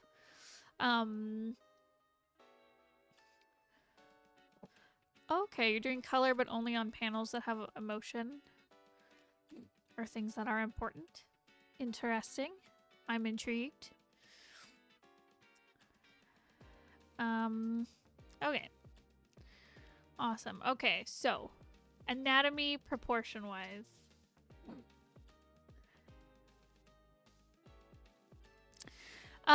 Okay. So, I think there is a little bit of wonkiness going on with their head sizes. It feels like, let me just make sure I have the names right. Hold on. It feels like Ethan and Leon have very small heads. They feel like they're from the same, like they have the same head proportion. Whereas Yuki, Ari, and Maya have like larger heads. They feel like they're all proportioned the same. So it feels like it makes it feel like Leon and Ethan have been like sized down.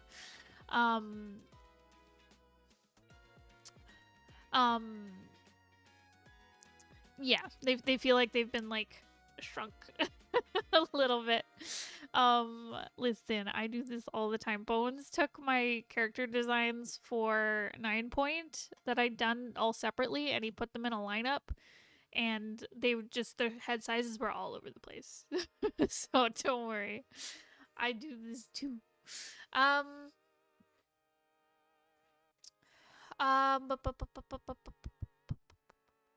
It's hard. Is it a symptom of like having characters that are different heights, like when you're drawing a taller character? Because that's what it seems like. Your two taller characters seem to have like smaller heads. Is it just like translating into different heights is kind of messing with your like head size and body size and stuff.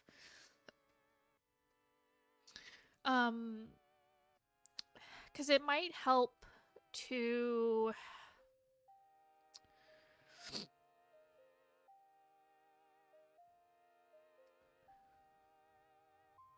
I mean, one, I'd recommend doing some life studies, just to see how, just find pictures of people with like significant height differences and just like trace over them to see how the proportions actually work in real life. That can be really helpful with figuring it out.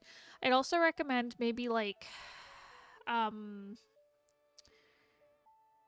just keeping, like, say you're drawing Leon, just keep like Yuki in the frame and just like base his proportions off Yuki's proportions. And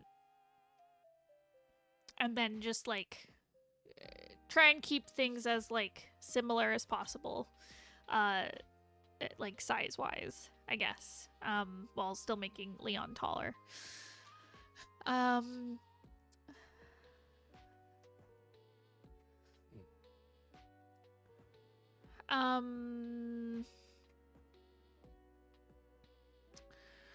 But yeah, otherwise,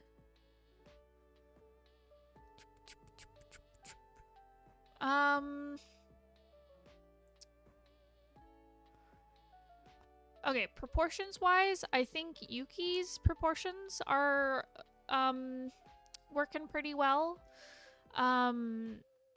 His shoulders seem a bit narrow.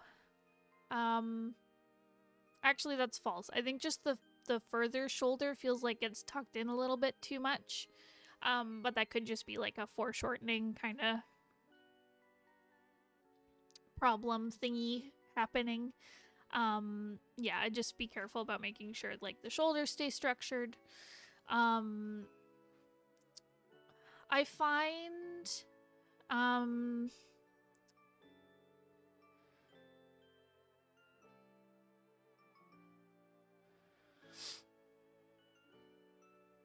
sorry, I'm looking at Ari's legs. They feel very long in comparison to her torso. Now I know there's a bit of an illusion happening because she's wearing like a high-waisted high-waisted pants. But yeah, her torso feels very small, especially like her arms and her shoulders feel really like narrow. Her arms feel kind of like a little too short. In comparison to her legs, which feel very long.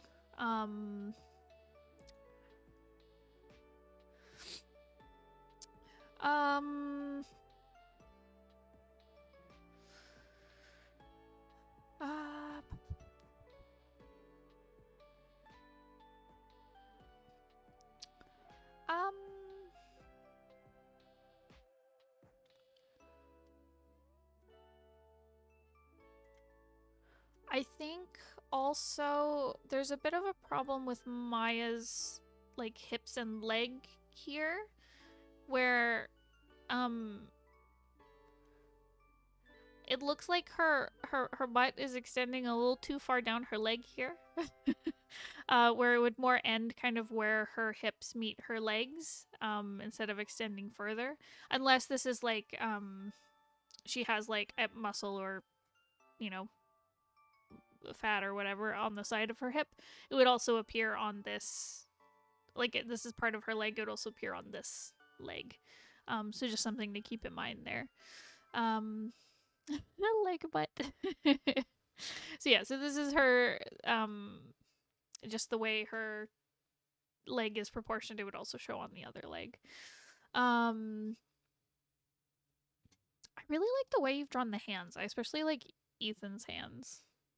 That's fantastic. Hum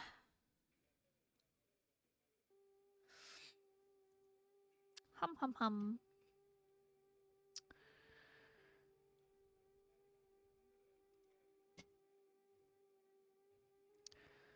Um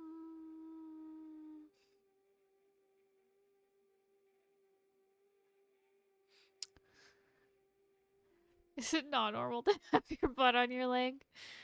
Yeah, you should get that checked out, Charlie. um,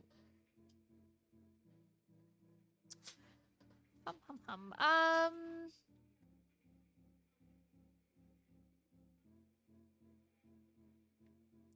Yeah, actually, kind of looking at all of them, it feels like they all have very long calves in comparison to like their thighs, if that makes sense. Like if I like yeah, if I proportion them out, their calves are like 1.5 the size of their thighs. So you might want to just check on that and make sure that like their leg segments are I mean, they won't all exactly be the same size. Like different people have different like proportions, obviously, but you might want to like bring it in a smidge. No, it's meant to be on your chin. Should do some life studies. I haven't done any since high school. Do your life studies, my friend. It's very helpful. But yeah, I think honestly you have a pretty good grasp on like anatomy and proportioning. It just needs like you just gotta like check your math, I guess. Just like because everything like you render things really well. I think you've got a good handle on shape. Yeah, you just need like to just like what's the word I'm trying to look for? Like yeah, I think you just need to like tighten a couple things up here and there. Like it's very small little things you need to do. As for so moving on about your other questions about this, I really do like the line work you've done. Yeah, like I like the brush you've used that has this kind of roughness. It does make it feel very like it's been traditionally inked. I really like what you're doing with like your hatch work. I've told you before, but I really like how you do these like really thick shadows on like objects that are like touching and stuff. It's really great. I like all the little detail work. And yeah, it does feel very manga-esque. Where do we submit our designs for critique? So you need to join our Patreon at the $8 tier. And we won't be able to critique your stuff this month, but we will be able to critique it next month. So yeah, there should be a link in the description. But yeah, this style seems like super manga-y.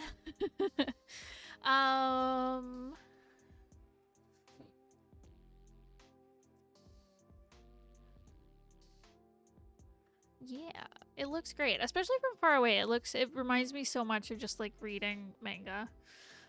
It's got that texture to it. One last bit of advice I would say for doing a character lineup, I would make sure that they're look like they're standing all like on a line. So for example, like Maya and Ethan, their feet kind of dip down, so it looks like they're standing on like a hill or something. Like they're not quite lined up with the other characters. So I'd make sure to just put down like a grid or a line or something, just to make sure they're all standing on the same spot. Just it helps just kind of check your work and make sure they're all in proportion properly. So yeah, do you have any other questions, Battlebox? I wanted to use screen tones, but I ran out of time. No worries.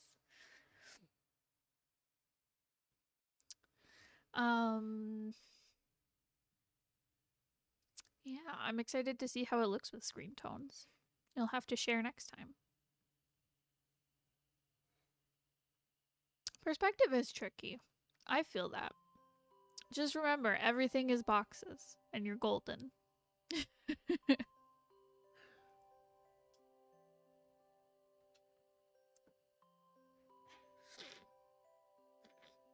Sniffle. I'm so sorry, everyone. My nose is so stuffy.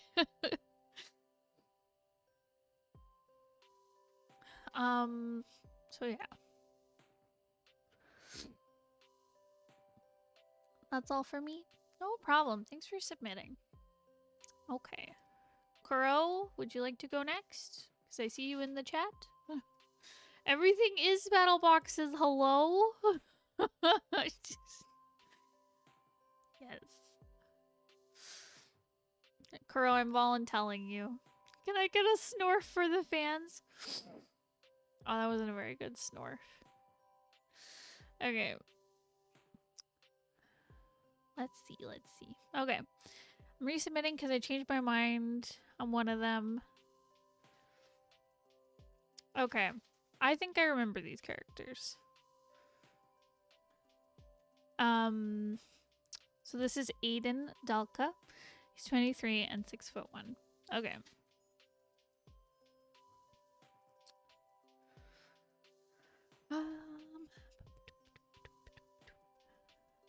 Okay. A cowardly snorf, exactly.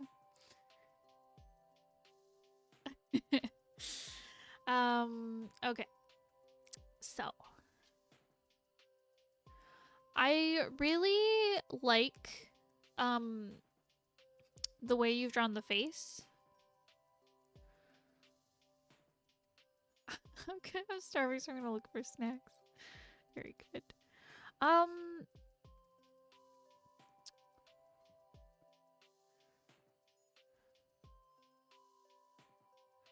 Yeah, there's something about your line work that feels very like light and airy compared to like previous art you've submitted. And it looks really nice. That's one thing that's like a telltale sign for me. I'm sure I'm not bleh.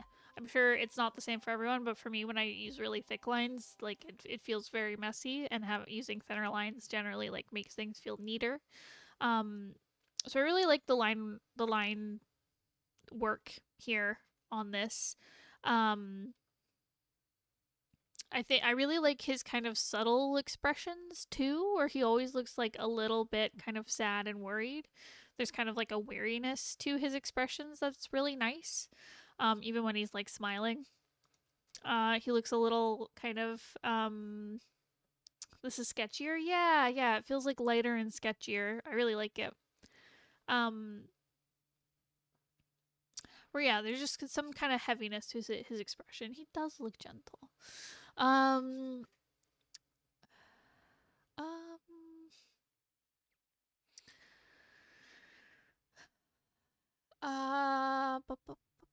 like the coloring. I like how you've added some interest to his clothing by having this like two-tone thing going on with the white and the light blue. I think that's really nice. The one thing I'd say with having the two kinds of blue on his design, I would... Okay, so you have this more kind of like purpley blue for his hair, and then the more kind of cyan blue for his outfit and like the metal jewel stuff on him. He doesn't look like a prisoner anymore. Yeah.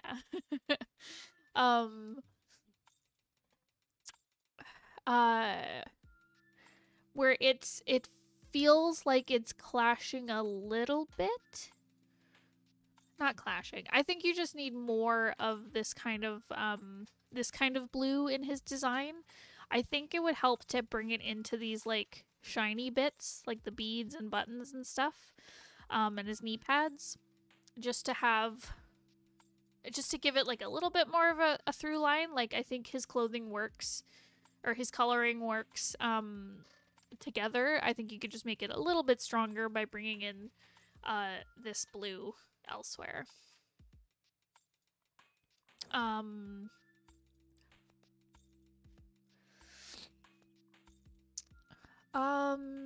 But yeah, I love the expressions.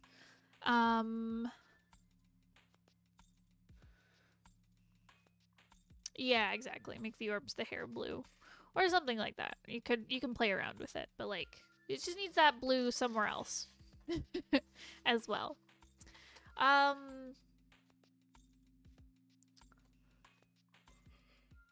Oh, sorry.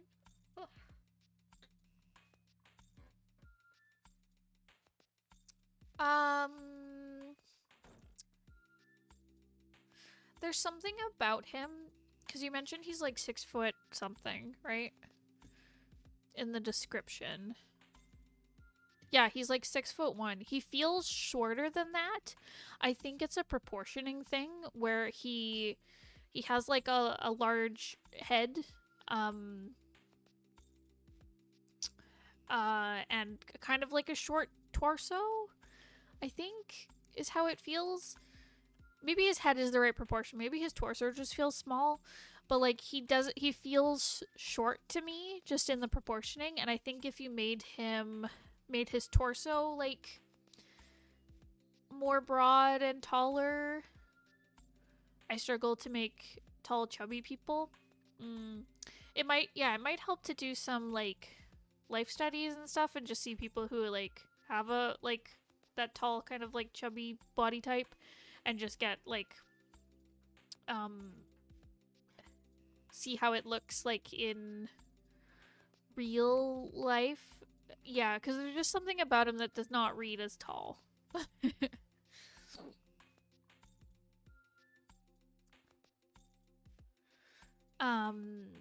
But otherwise I think you've done a good job of showing like personality. I really like the outfit design, character expressions.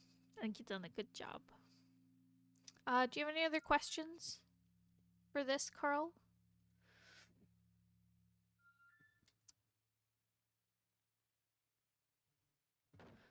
I can move on to the other character. So Alondra. Croaky Cafe is great for life studies of different body types. Yes. Yes, it is.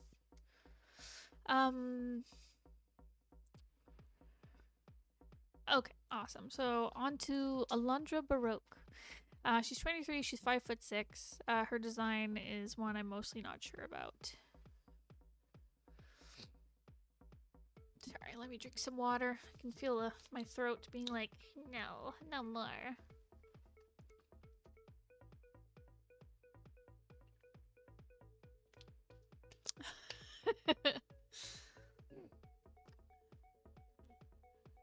Lear is my body type. Same. Okay. So, love the 6-pack. I'm not sure, but I might have missed a critique stream or maybe the one on the 27th. Nope, this is the one. We didn't end up doing 2 because we didn't get a bunch of long form.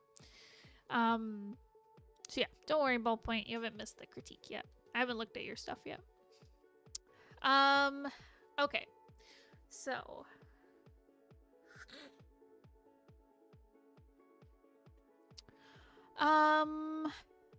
okay, so right off the bat, her coloring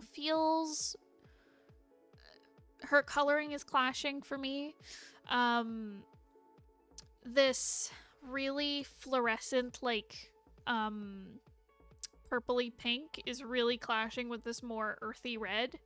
And same with her hair, which is this very, like, vibrant pinky purple, is really clashing with the red for me. So what I'd recommend is either taking the purple and the pink and bringing them to more of, like, a more earthy kind of down to, like, more neutral, I guess, like, pink and purple. Probably bringing some more red into them. Or making the red parts of her outfit more, like, adding some blue into them and making them a bit more, like neon in color, I guess, if that makes sense. Looking at her eyes, yeah, her eyes are the same color as, like, the thing on her chest. It's like how people despise Ariel's pink dress because it clashes with her red hair. Yeah, exactly. It's like they're so close on the color wheel, but they're, like, off. Yeah, so I would be mindful of that. I think that would be like the biggest thing about her design that I would change is just the color. I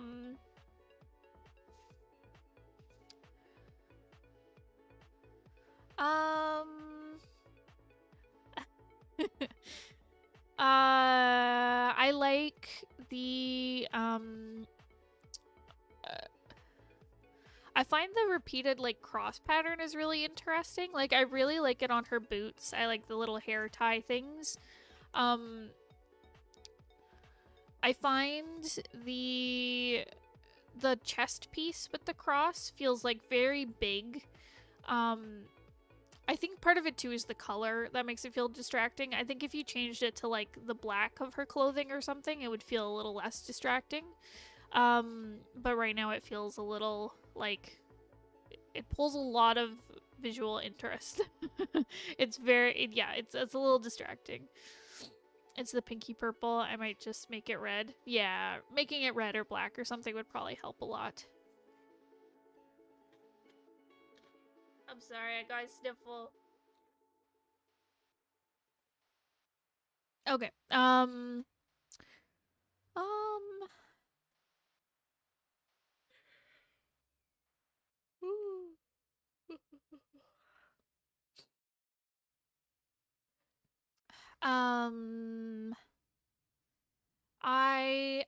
I really like the character expressions you're doing. I really like this drawing you have of her sitting.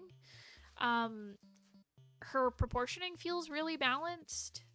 Whereas I find like this one of her standing, her head feels really big and her torso feels really big in comparison to like her legs. But her sitting down feels like really well proportioned. Her hand looks a little bit big like the fingers do, but otherwise she feels really balanced here.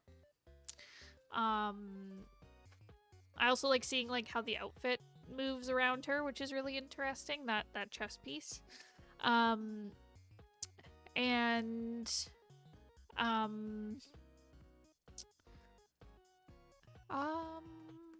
yeah, and again, like the line work, the character expression's really great. I still get she's like this really like bubbly person.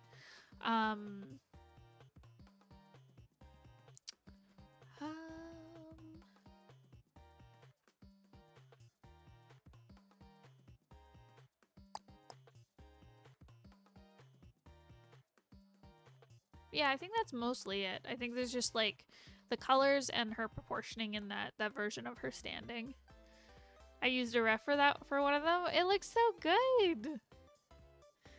Get yourself some more references. You did so good. So yeah, do you have any other questions on her? I think you're close with her design. I know you said you're having trouble with it. I think you're close. I think it's just a color thing. Because red and purple can work really well together, but you have to pull the red into like a more pink range, or you have to pull the purple into more like a reddish purple, like a plum colory type thing, if that makes sense.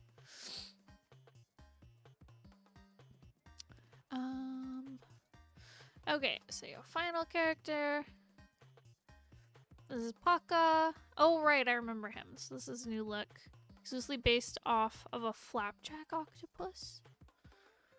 What is a flapjack octopus?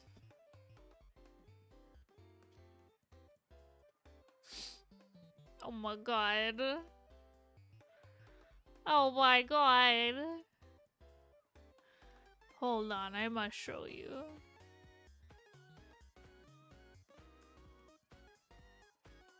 Look at that baby. Look at that cute little octopus. Are we allowed to submit animations for critique? You could.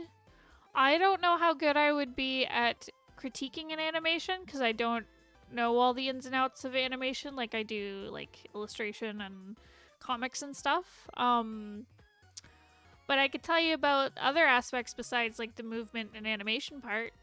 So that's up to you. But yeah, that's a good baby. Oops, where did it go? There we go. Okay. Alright, he's only 6 years old and he's 6 feet 7 inches tall. He was made in a lab. I love him. So this character definitely reads as tall. I think you've got the proportioning right for them to be tall. I love his feet. I love his little hoof feet. That's amazing.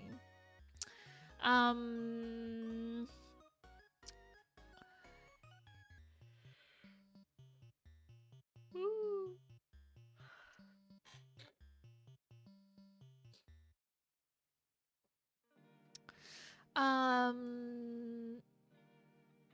Yeah, I love how he's got like the little ears, like the octopus. I read the bottom half of his face as like a beard. I'm not sure if it's supposed to be beard or tentacle now that I know that it's like based off of an octopus. If it's a beard, he has suckers on his hands, but you can't see them. Oh, okay.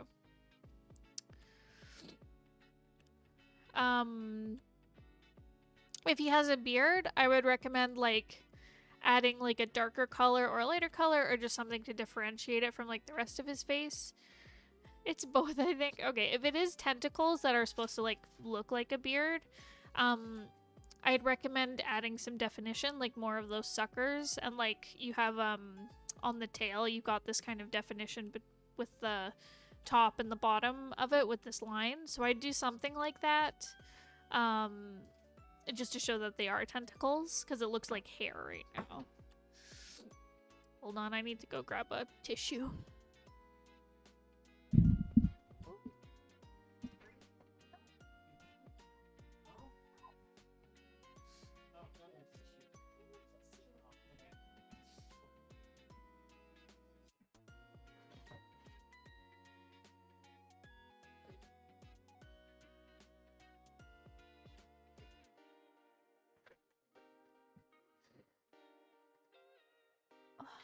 My goodness, I'm sorry. They do wiggle.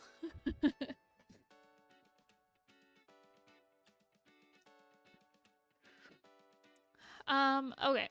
So yeah, so I think the tentacles on the face need like a little bit of definition. I like how you do have the through line of like the little tentacly guys, like on the chest piece and the like the waist piece and the ankle bits, and of course the tail. I think that all works really well.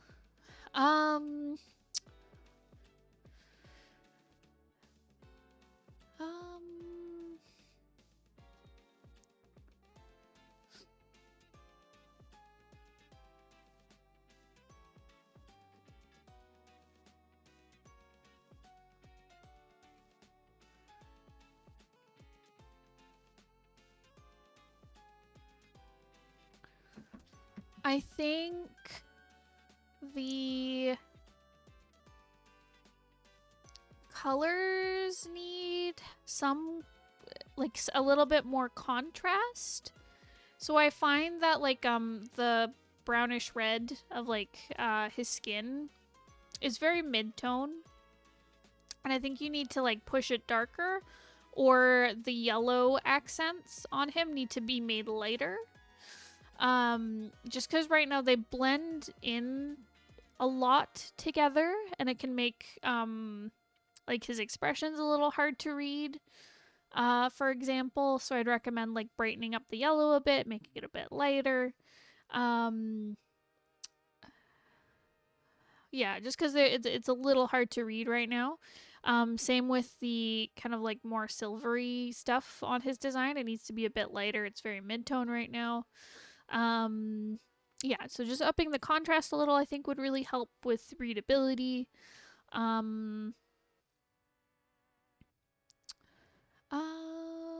like his little teeth.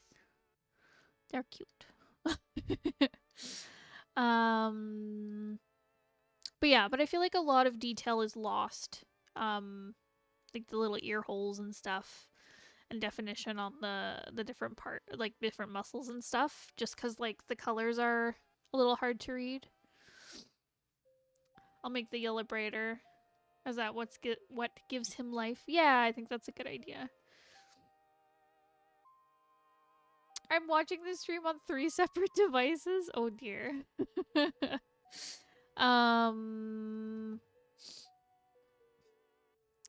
Yeah. I think also the pink on the background is doing some weird color relativity stuff where it's making his yellow and like the yellow parts and like his skin feel really dark and desaturated. So I'd just be careful with like what colors you're using in the background. Like I try using something more desaturated in the background so it doesn't pull away from the character. Unless you're doing some like lighting effects. Um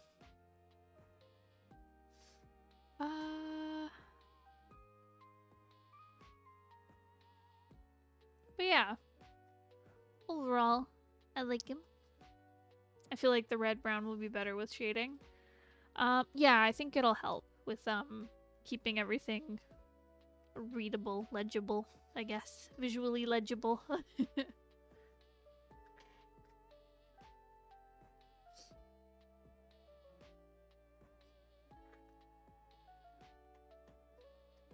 I'm so sorry for my sniffles. Do you have any other questions?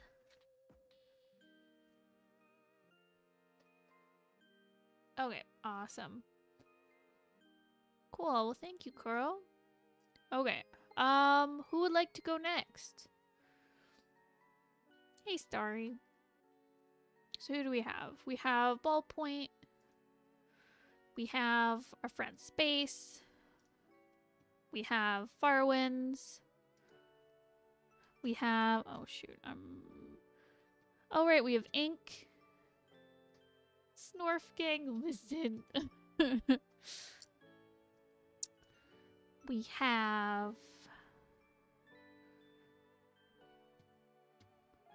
We have Star Dustin June / Bunny. Ink, you want to go? Okay, awesome.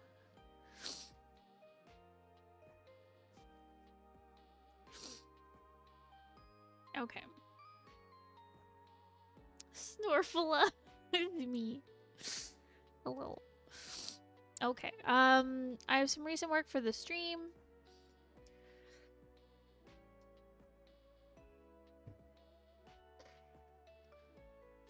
Okay. Feedback on the fundamentals like color and anatomy and composition. If you have anything specific to comment about the hair, that would be helpful, as I've recently been putting a focus on that, trying to make it more dynamic.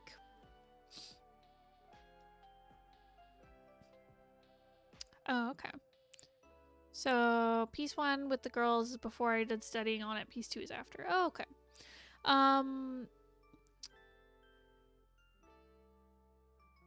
As you mentioned foreshortening during the last critique, any chances there's a place you'd recommend for studying it?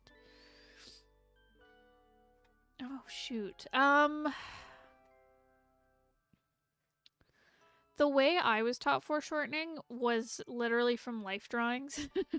Like, I remember my teacher sitting me down. We were doing like a life drawing of like a model, and she sat me down like in front of someone who had like their arm outstretched to the camera, like this type thing, and then she was like, draw the arm, and I was like, oh, okay. And I just kind of worked at it until I found out. I will see if I can find anything that is helpful. I have seen one resource. For the life of me, I can't remember where it was. But they recommend drawing like a spiral type thing to get to understand foreshortening. I'd have to do like a tutorial on it or something, but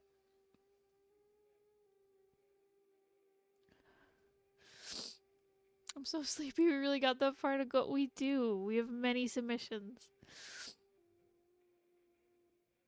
I had the opposite experience where I modeled for my class and laid down. My tutor was like, no, we don't want to deal with foreshortening. Oh my god. What kind of teacher would do that? I've done a lot of figure drawings, but not a lot in real life. The coil method, I think. Yeah, the coil method can help. It definitely helps seeing it in real life because you kind of understand the depth a bit more. I use my fingers and put them really close to the camera. Yeah, that can help too. Working in like with a mirror or a photo or something of yourself.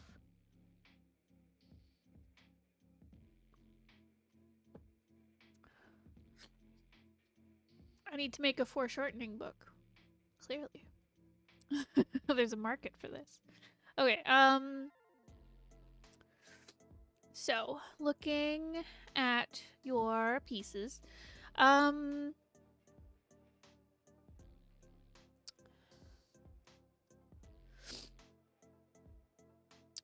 right, so fundamentals, colors, anatomy, and composition. Okay. Compositionally,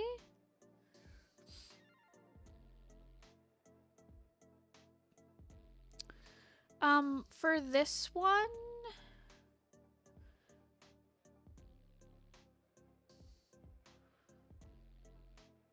what am I thinking here? It feels very halved. So by that I mean the composition feels like it's cut in half across this horizontal line here, where you've got lots of like visual interest up top. Like you've got their faces, you've got this like lava background going on. There's like differences in their colors, like they have like the light like hair, and like horns and face and skin and stuff. And then they have like these red shirts, and then they have like the vests and stuff. Whereas the bottom is all like the same, where you've got like their pants and vests, which are the same color. You've got this like dark kind of neutral ground. And there's not a lot of visual interest happening in the bottom half of this composition.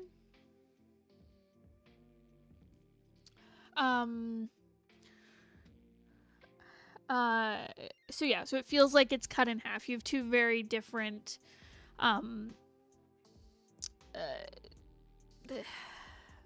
like pieces going on, I guess, is how it feels. I'd recommend either bringing in some more of the like bringing some visual interest to the bottom. So you could do that by adding like maybe some like red or white into the background, adding some like highlights or something. You could bring some more red and white into like their pants, whether that's through like layering or embroidery or line work or I don't know, something, an object or something in front of them, like something in the foreground. I don't know. Just bringing the visual interest that's like up here at the top and putting it in the bottom would really help. Alternatively, you could just crop it, just take out the stuff at the bottom that feels all the same and just have the top. Yeah, so that's just something to keep in mind. Like, even though you want to focus on the faces, because usually when you're doing like a portrait or something, the face is generally like the point of interest. You still want to have other interesting, oh my god, sorry. Ooh. Interesting visuals elsewhere that bring you back up to the face. Another way you could change the composition of this is if you added more height to it. So you added some more space above their heads. Not quite as much as there is space between like their face and like the bottom of them, but like a little bit. And you know, fill it with more of this like lava type stuff. Premiere Pro is so chunky it's making her do the robo voice. Oh no.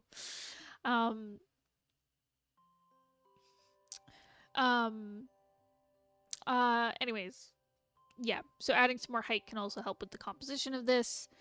Anatomy wise, again, this hand here, I like what you've done by making because she obviously has her hand outstretched like this towards the camera.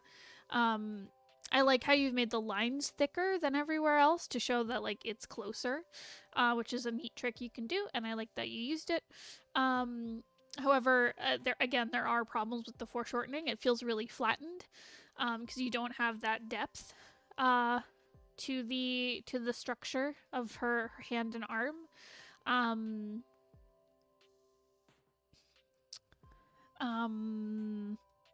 so yeah, looking into like life study and stuff, like I said earlier, would really help with that.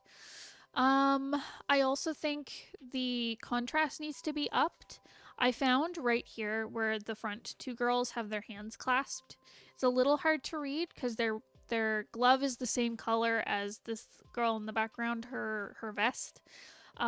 So I was having trouble seeing whose hand it was initially when I look at it. It gets a little lost. So I'd recommend adding highlights to the people in the front to and darkening the character in the back with more shadow and stuff, just to show that there's some depth there.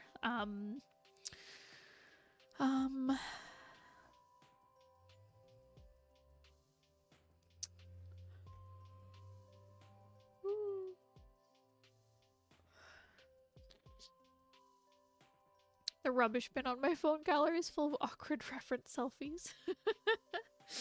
I love it. That's perfect. Get lots of references of yourself. It helps you with drawing. Listen. Listen, I gotta blow my nose again.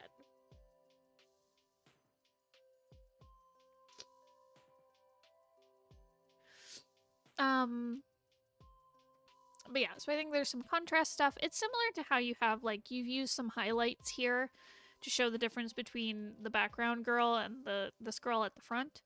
So doing more stuff like that, kind of around their hands and where the characters overlap, will really help create depth.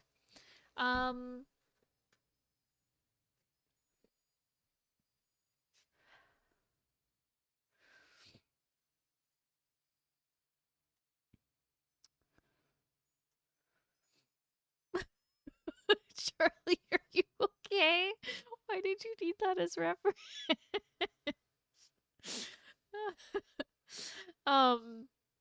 Okay. Yeah, and I think some of the shading feels a little flat. Like, I think you need to go in and really model the form. So having, like, you have some shadow showing, like, that they're lit from the back, which is great because you have the shadow on the front and then it's more highlights at the back.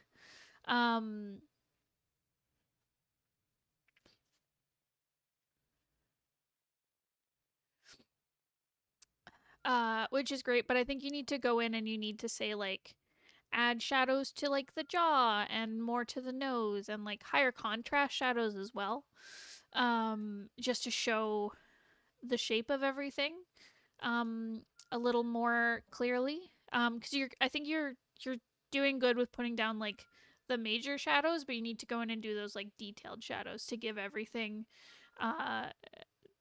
like I said, more depth, showing the shape of things. But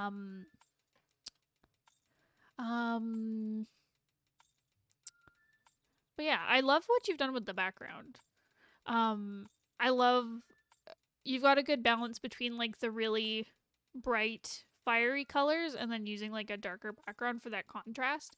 And I think you just need to bring that same kind of idea into the character art. Yeah. Do you have any questions on that, my friend? Is there anything I didn't cover or anything you had questions about?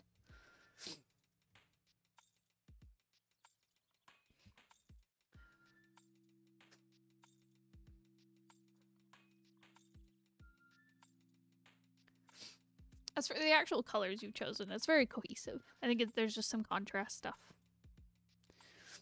going on. No questions for this one? No problem. Okay, for the next one. Right, so you said you started doing more work on the hair.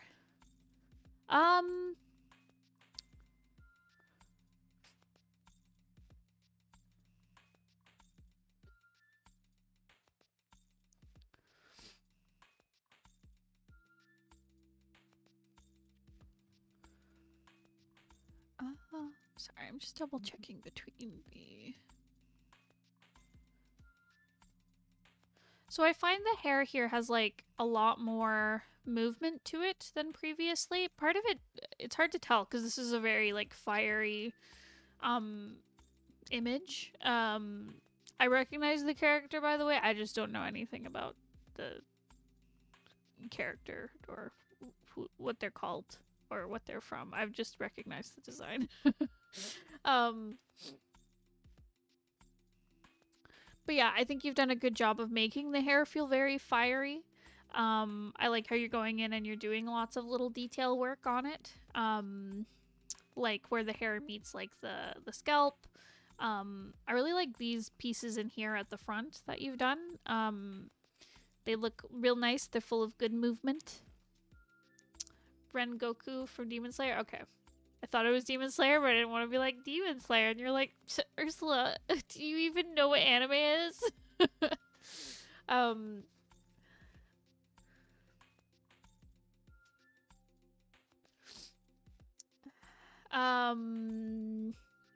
Yeah, I think you've done a really good job with the flame motif through everything. Great job on the hair.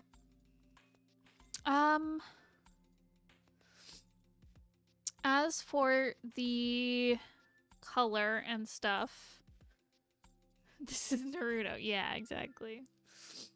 Oh, bye, Coral. Yeah, so I find, again, I think you've done a good job of like laying down the general shadows, like the major shadows, where, again, they're lit from the back, they have shadow on the front. I think, however, you need to go in and do more,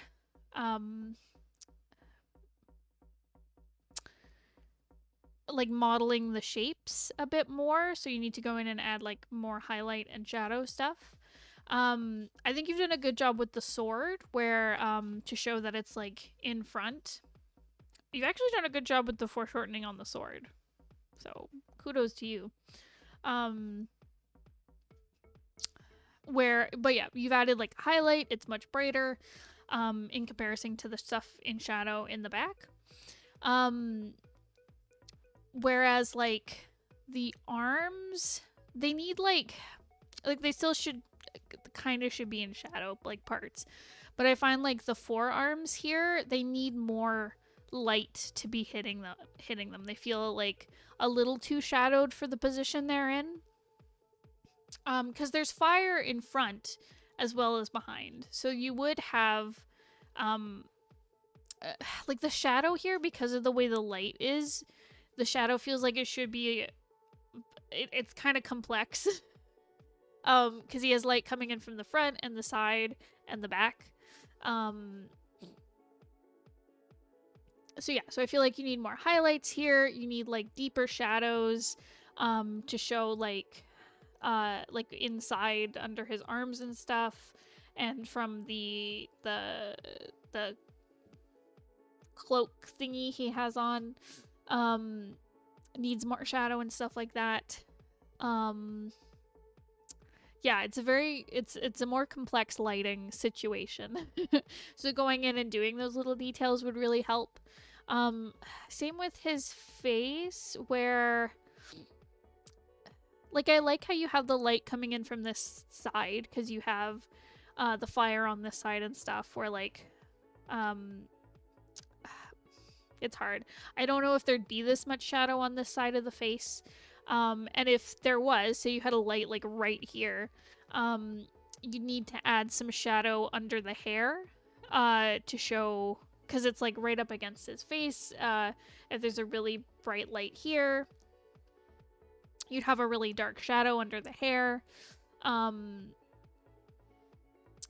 also find his eyes and teeth are kind of glowing. They don't have the shadow applied to them in the same way. So that's something to look out for.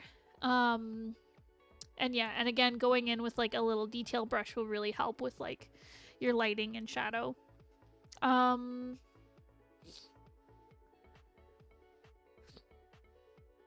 me think. Art's too hard. What if we all collectively quit? No. Don't quit doing art. Art is good. Okay. Okay, anyways, that's my rant about lighting and shadow.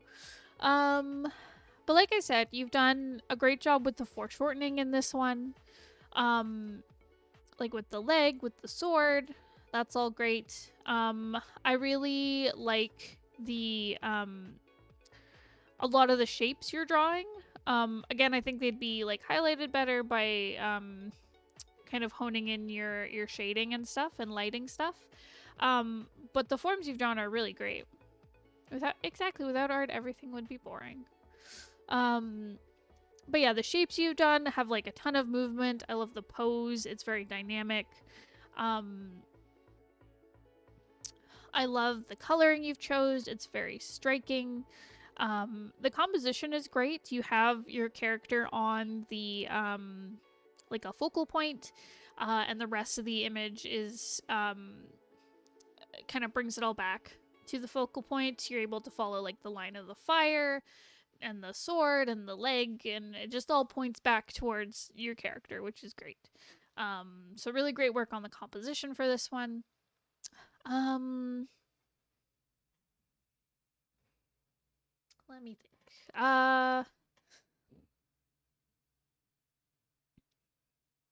Yeah, lots of movement. I also love the color in the eyes. That's fantastic.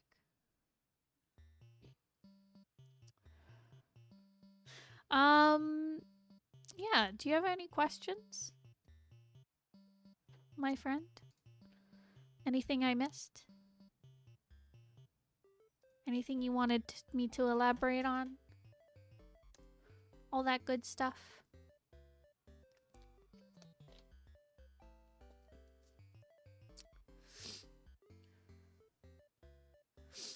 My god, we're on the 3-hour mark.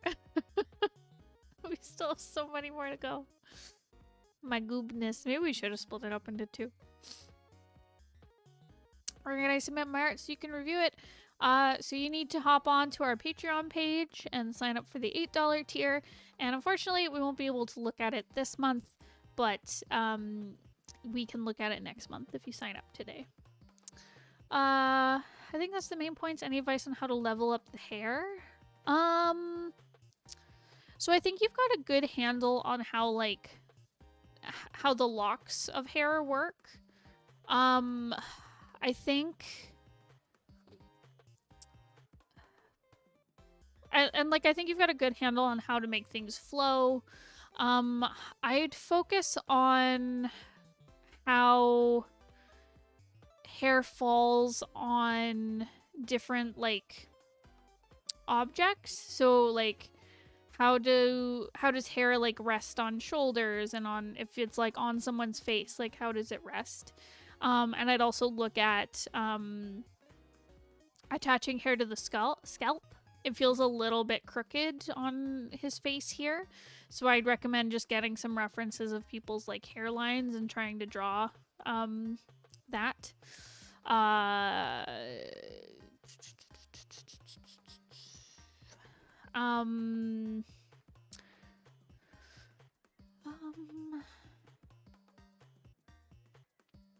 But yeah, I think you've got a good handle on, like, the flow. Like, I really love how you've drawn the locks here. I think you've done a good job on that. I think there's just, like, little detail areas that you need to put your experience points in. I think you're on the right track. You think I'd have a copy pasta? Oh my god. Copy pasta for the Patreon tier, but I'm wearing sweatpants. That's okay, Charles. You do so much for us. I think you're going in the right direction, Ink.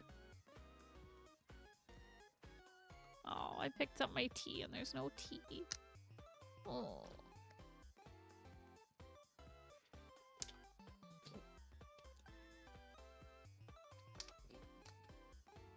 Pasta. Okay. I'm gonna move on. Okay, awesome. Thanks, Ink. Thanks for submitting. Okay, who wants to go next? I think I saw Ballpoint, so let's go to Ballpoint. Because you were, like, on it. You submitted real early. I was like, dang. Okay. My friend.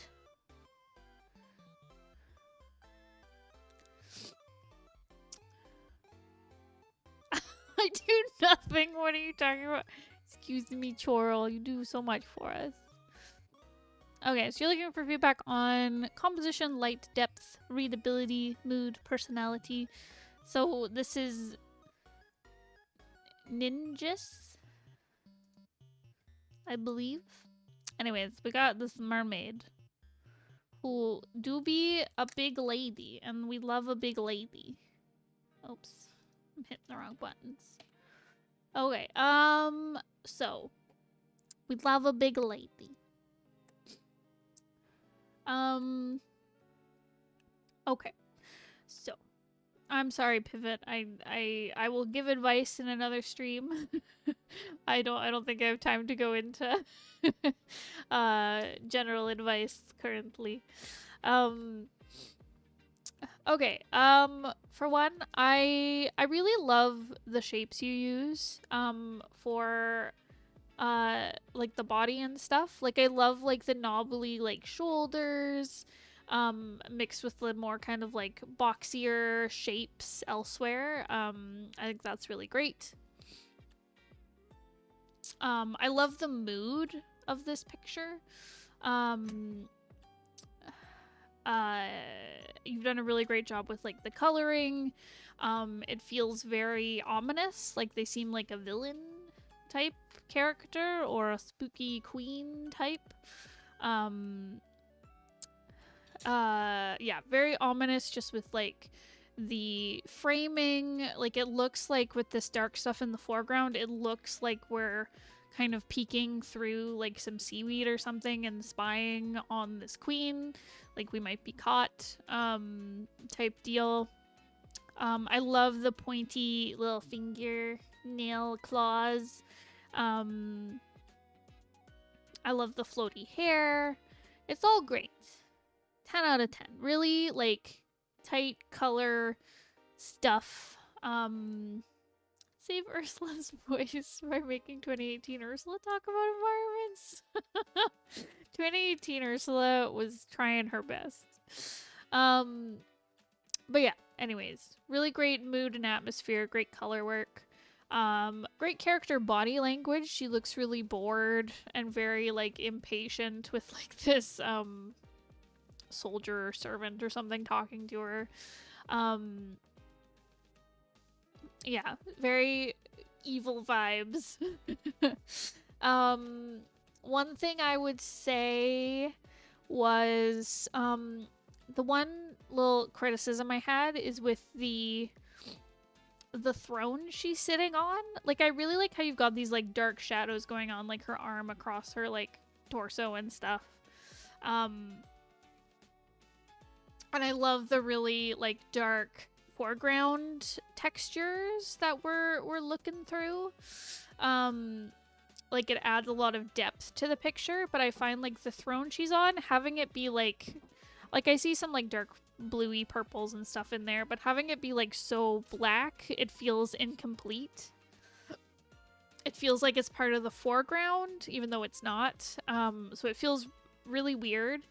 I'd recommend bringing in some lighter colors into it to just give it some more depth. Allow it to like stand out from the foreground a little bit more.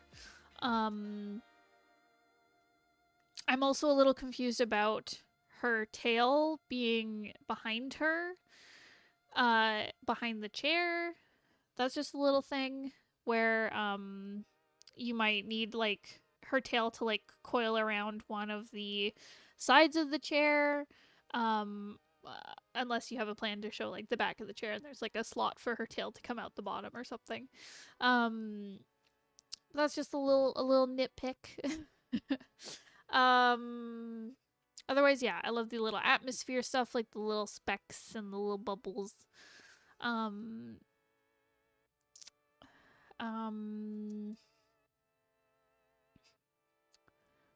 Yeah, love the shapes, love the personality and the atmosphere.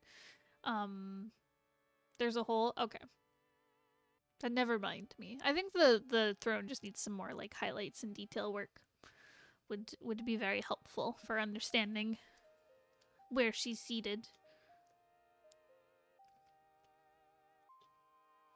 But yeah. But I love how she's all lit, and then the little guy she's talking to is just a silhouette. I think that's a nice touch of like showing how enormous she is. But yeah, great work. Do you have any questions on this ballpoint? Got it? Okay, awesome. So on to the next one. So the next one is Suture? Suture? Feedback on lighting, readability, depth, and feel and mood. So this one is like so cool. Again, I love the shapes, especially of like the arms and the back leg. There's some kind of like there's something to it. I'm just vibing with it. It's just got like great energy to this back leg here and to the tail, and to the like the leg and the claws and stuff. Like there's just something to it. It's just got good energy. It's just full of movement, good shape work.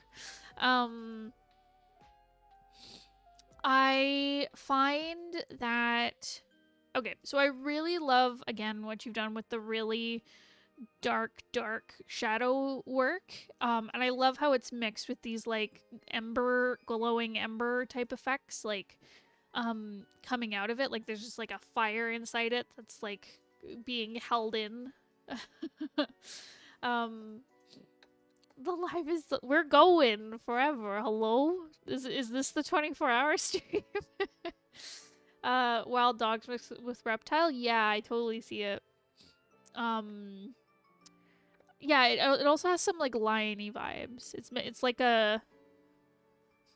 a crocodile mixed with a lion mixed with a dog is how it feels. But I like how it feels like there's this like inferno inside it that you can just see like glowing through its skin and like coming out its mouth and stuff. Super cool, super spooky and threatening looking. I really like it. And yeah, I just love the contrast between the shadow and the glowiness. And I think using so many dark colors and stuff really helps show the brightness of the fire.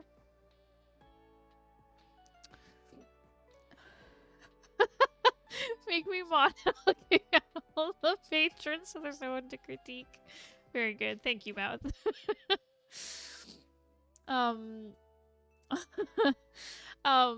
Anyways, I think the background, while it is really good at creating like this really dark, foreboding mood, I think it needs to be brightened up a bit. Because I feel like this gorgeous detail work with like the black and the embers, like it gets kind of lost in this like dark green background.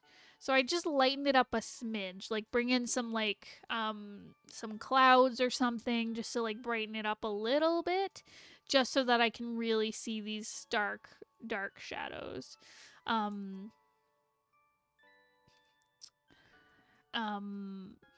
Yeah, I think that's all I would say about it. Again, I love the effects you have of like the embers and ashes flying away. Yeah, fantastic work. I like it. And I like how you've contrasted the the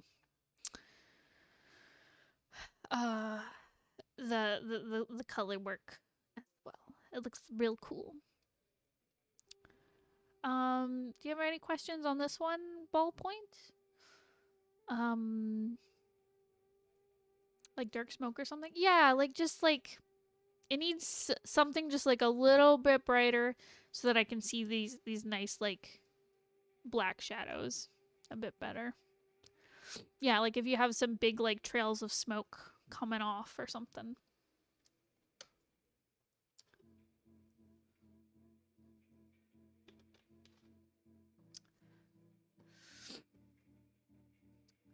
Yeah.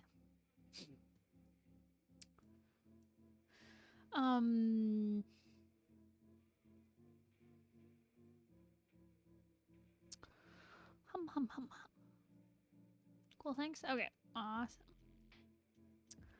And then the final one, Kraken. Feedback for composition, lighting, mood, and story. So,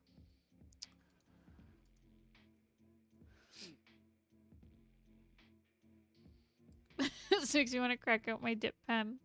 I'm wobbly and I would regret it immediately. Yes. Okay. So. Oh, I'm glad the feedback helps.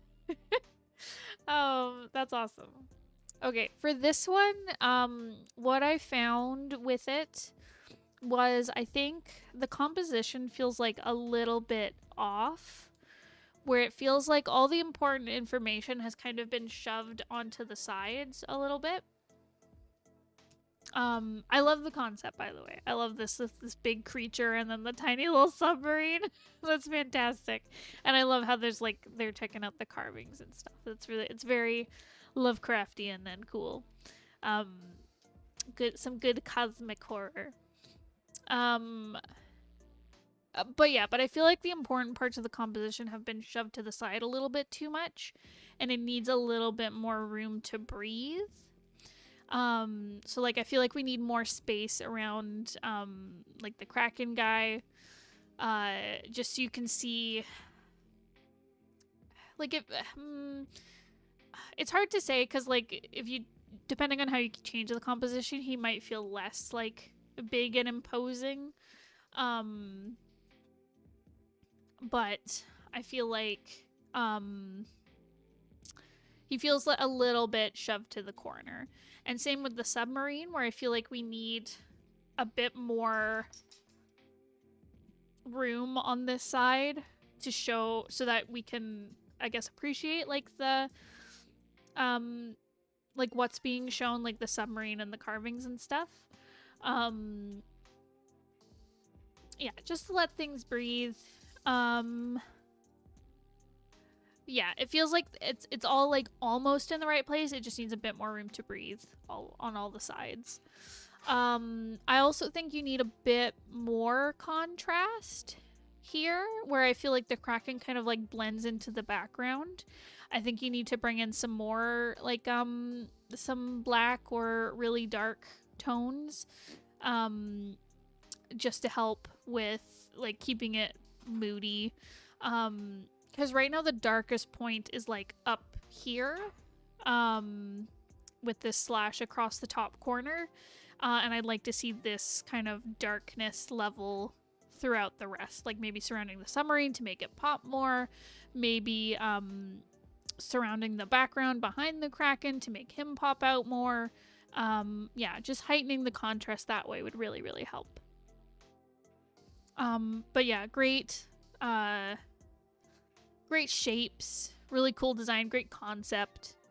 I wanted to be like, oh, what happened to this lost city? And then they're about to find out in the worst way. Yes, exactly. This feels like it would be great in an animation where it's like, it's like pulled in close to the submarine and then you slowly pan out and you see that thing swim by.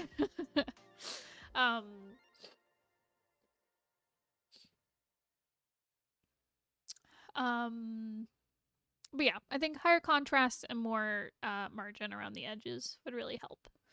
Yeah.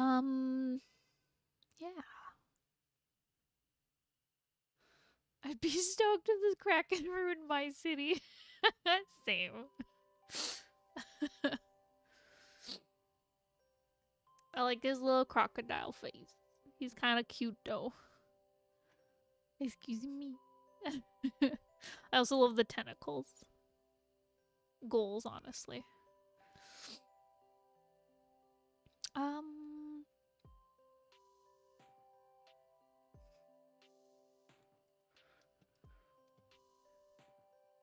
Yeah.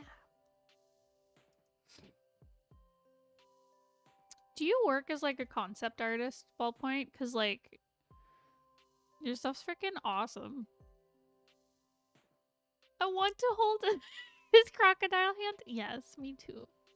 I just want him to hold me.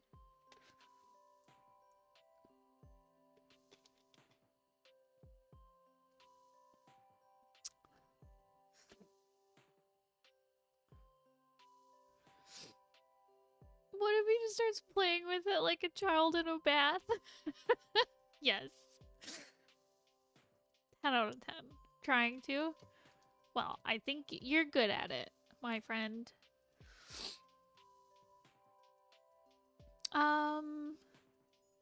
Crush you if he held you. That's all I want. Okay. Yeah. Do you have any questions, Ballpoint? Anything I didn't cover?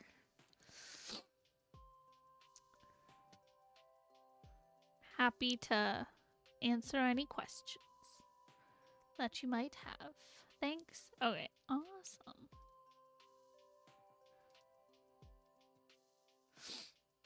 Okay. Who wants to go next? So we have Space. We have Farwind. We have this person who I can't remember the name of, like a jerk. Stardustin.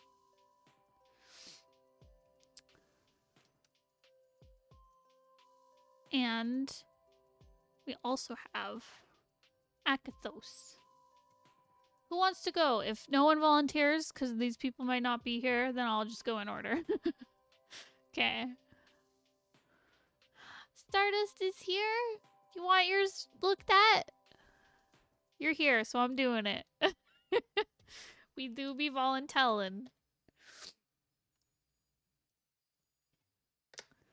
I don't mind going. Okay, awesome.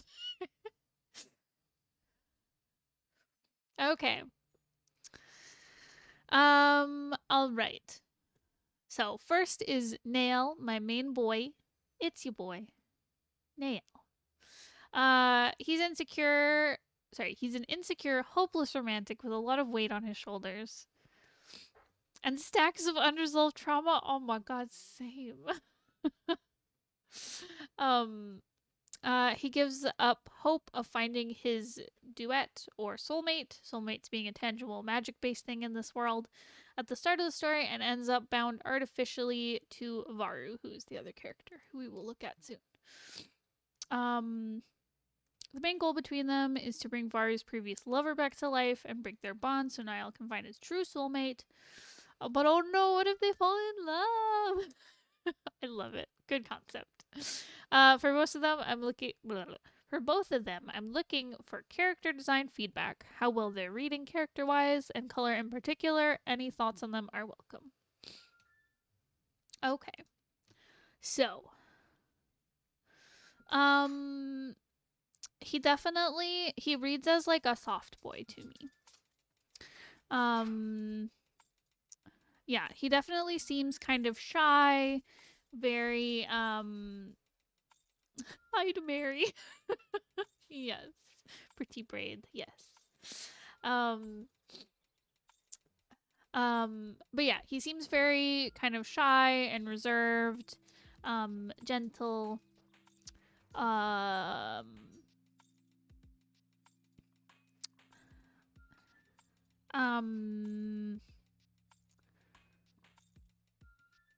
I love the braids going on in his hair. I also love his nose. He's got a fantastic nose. Oh, hi, Manica.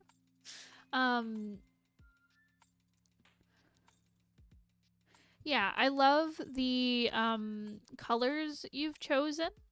I also love the frame around the character design. That's so pretty. It adds some good tone and vibes.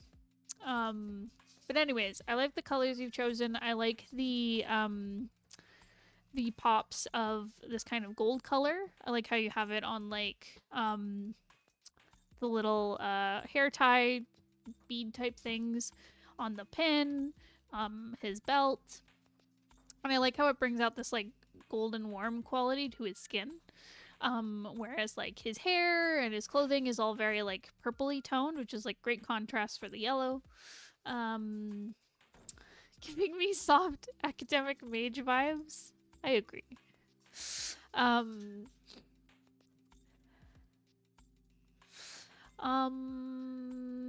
Yeah, great color choice. I think it really complements his skin tone. And Um,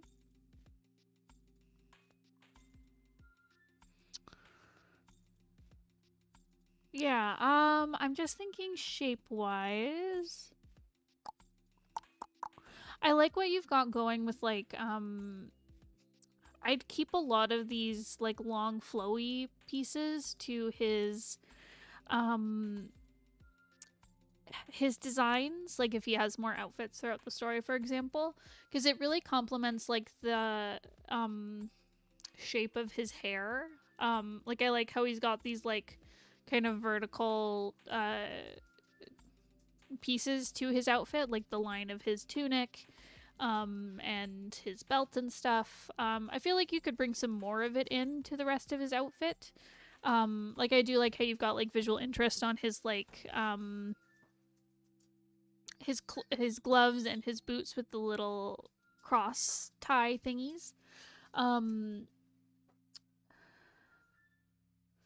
worried the braids are too much to draw over and over. Oh no.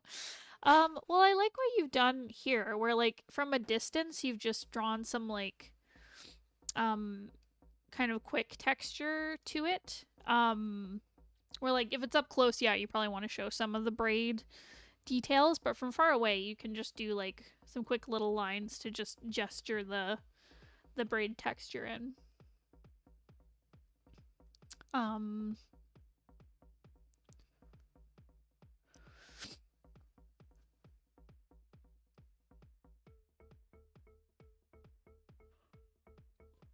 Oh, sorry. But yeah, don't worry about doing full detail for every panel of the comic. You can get away with some gestural kind of looking braids sometimes. Especially from far away, because from far away you wouldn't be able to see that detail anyways. It's composed of long rectangles. Call me greedy, but I want more rectangles. Yeah, so that's basically how I feel about, like, his lower half. He needs... Oh. Finish? No. Oh. This is the 24-hour stream. Yeah, I feel like he needs more kind of vertical pieces to his, like, boots and his pants. You could probably make his cloak a lot more vertical. It's very rounded currently, which kind of matches, like, his bangs. He's got this kind of, like, this kind of flowiness to his bangs and stuff. But I feel like making his cloak longer would really help. Stardust made us all fall in love. We really did. But yeah, but I feel like just his pants and his boots, and you need to bring in some more of that kind of, like, vertical line that his braids kind of bring in, and that his belt and stuff brings in. So yes, you could do that with, like, lacing on the boots, or tassels, or embroidery on the boots or something, or on the pants. More layers, anything like that. I think would really help make him feel balanced on the top and on the bottom of his design. And yeah, I also like his scar. I saw someone say it looks very unique. I agree. I really like it. I'm curious about how he got it, which I feel like is the story point.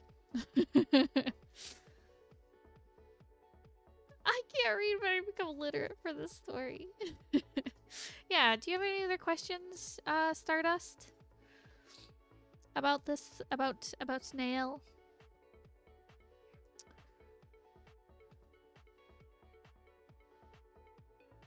Ooh. Again, I am happy to answer. Definitely a story point? Ah, yes. Wouldn't it be great if he just had this really interesting looking scar and then it just was never mentioned? Like, excuse me? I just really like traumatized mages. Same, I can relate. I was worried about the lavender in his costume wasn't working. No, I think it works really well. I think it brings out, like, the warmth. The warmth of the yellows. It brings them out really well. And I think it matches, like, the more blues and kind of undertones of like his hair and stuff. Yeah. So yeah, so let me know if you have any other questions on that. Otherwise, I'll move on to Varu. So Varu is the second lead and love interest. They are passionate and covering up their relatively recent grief with a thorny side. Because of this, they aren't very happy about being bound to Nael. Okay. No, you're doing a good job with the colors. Okay, so Varu, let's see. They're one of my favorite character tropes. I do love a grump who is secretly traumatized. Or maybe not traumatized, but is secretly like has feelings. Right, another cutie. Hello. Okay, so I think the shapes of I think Varu's shapes are a little bit stronger than Nael's were just throughout the whole outfit. Like I like how you've got it's like oh woo. You've got this kind of like triangular thing, squarey triangle stuff going on. Like with the shape of the hair. You also feel it in like the cloak that they're wearing, their pant legs and their little feet cuffy things are very triangular, as well as like their face shape. It just feels like you've brought more of the shapes throughout their whole design, which is great. Fantastic. I also like, because these are characters who are meant to be paired together through this story as they're both leads. I really like how they both have the gold going on through their design, as well as like the kind of bluey color underneath. Like I noticed that Nael also has this kind of bluey underpiece, undershirt type thing. Same as Varu, so I really like how their colors kind of line up in that way, even though their colors aren't exactly the same. We are live. We're still here. Yeah, like a long teardroppy, triangle-y shape type thing going on. I like it. Yeah. So anyways, their colors line up really well, which is great. Great work for like lead characters or characters that are in a group. It's great to have their colors kind of matchy and kind of different at the same time. But yeah, again, the colors feel super balanced. I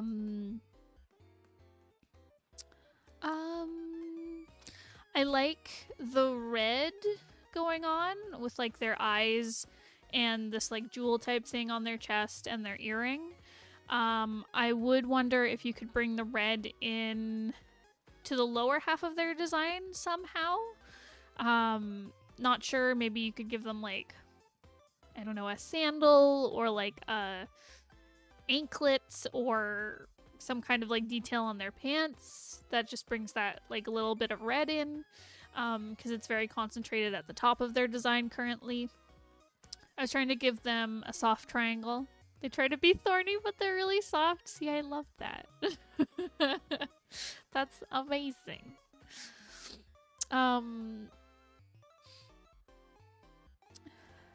Give them a little red toe ring. Yes. 100%. But yeah, again, it's up to you because, you know, your character design. But I think just like a little bit of red somewhere else would definitely help with the design. I love this expression right here. It's so cute.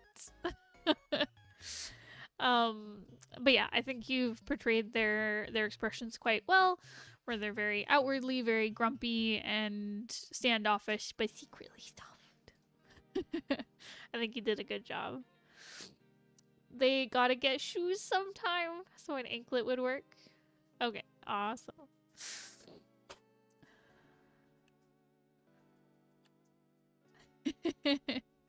Thanks for coming, Ballpoint. We'll see you later. But yeah, awesome work with their design. I think you did a really good job with this one. Do you have any questions or anything I didn't cover, Stardust? No shoes allowed. Not a single shoe.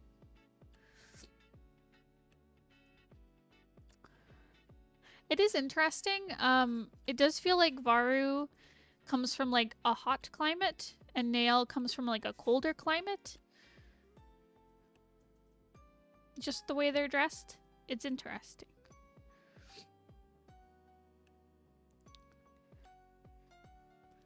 I want to run around barefoot with my new partner, Varu.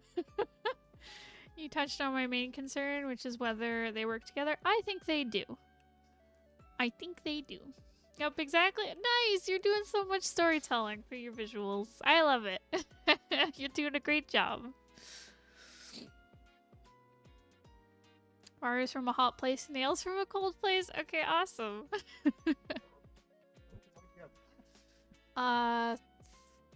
Three more people? So yeah, okay. Anyways, if you have any other questions, let me know. But otherwise, I should keep going. Okay. Dinner. What? You're gonna miss dinner. It's in 15 minutes. No, I'm missing dinner. Oh no, I love dinner. Okay. I'm just gonna go through the rest of them as we come across them. So Akathos is next. Okay, this one is of my main character from my In Progress comic. Shortest description ever. His name is Harvey and he's been cursed. Love him already. Interested in your thoughts on the design and the overall piece. Otherwise, I do have a specific question about the character design. That being, is it possible to successfully and visually design a character without relying too much on the idea of a limited wardrobe? Is that even possible? I have 3 main protagonists who constantly switch between different outfits. Yeah, I think it is possible to have a character wear different outfits, but still... Charlie, don't eat my dinner. But still have the same look to them.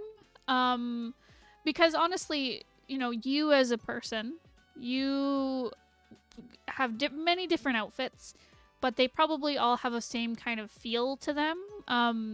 Because, you know, when you're choosing your wardrobe, you'll probably pick, like, similar cuts to things that look good on you. Like, for example, listen,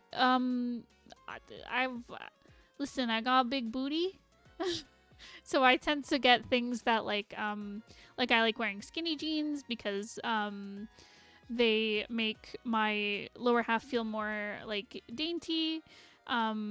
And they show off my hips, and I also like wearing A-line skirts, for example, because they, again, make my waist look small and make my booty look like a good proportion. So yeah. So anyways, so I would look for fashion that accentuates my beauty. So similarly, if you have a character who really likes wearing baggy clothes, even if they're wearing like gym clothes, or like stuff for their hot weather, like if for their summer wardrobe, they'd probably still be wearing baggy stuff, but it might be like shorts and a t-shirt. Whereas in the winter, they might wear like a big baggy parka, for example. So yeah, I think it is totally possible to have characters switch through many outfits but still feel the same. You can create similarity through either like color palette, through shape language. Say your character's totally based off like squares, having all their outfits really boxy in silhouette will keep it pretty consistent, as well as like style choice. So if you have a goth character, if all their stuff is gothy and black, then that's perfect. So yeah, so I think you can totally switch between different outfits and still have your characters feel similar, feel like themselves.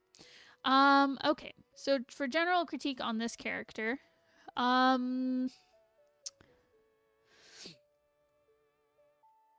I like him. I think he's cute.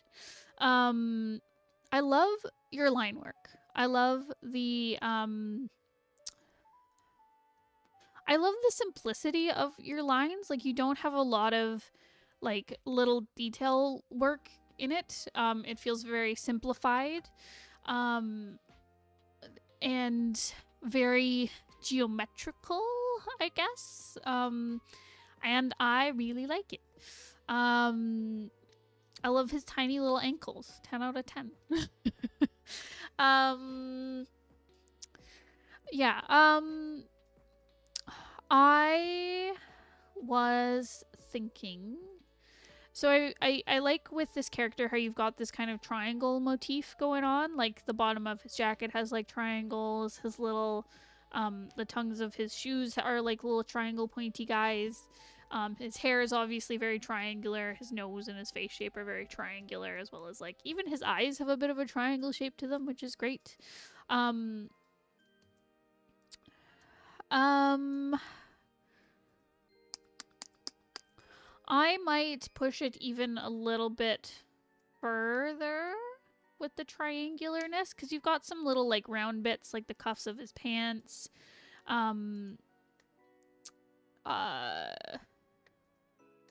His like undershirt feels like a little bit plain compared to like all this great shape stuff you've got going on with like the jacket and the shoes. I think just kind of like pushing it a little bit farther would really help with the design stuff, of making him feel really cohesive. Is just like go hard on like triangles for him.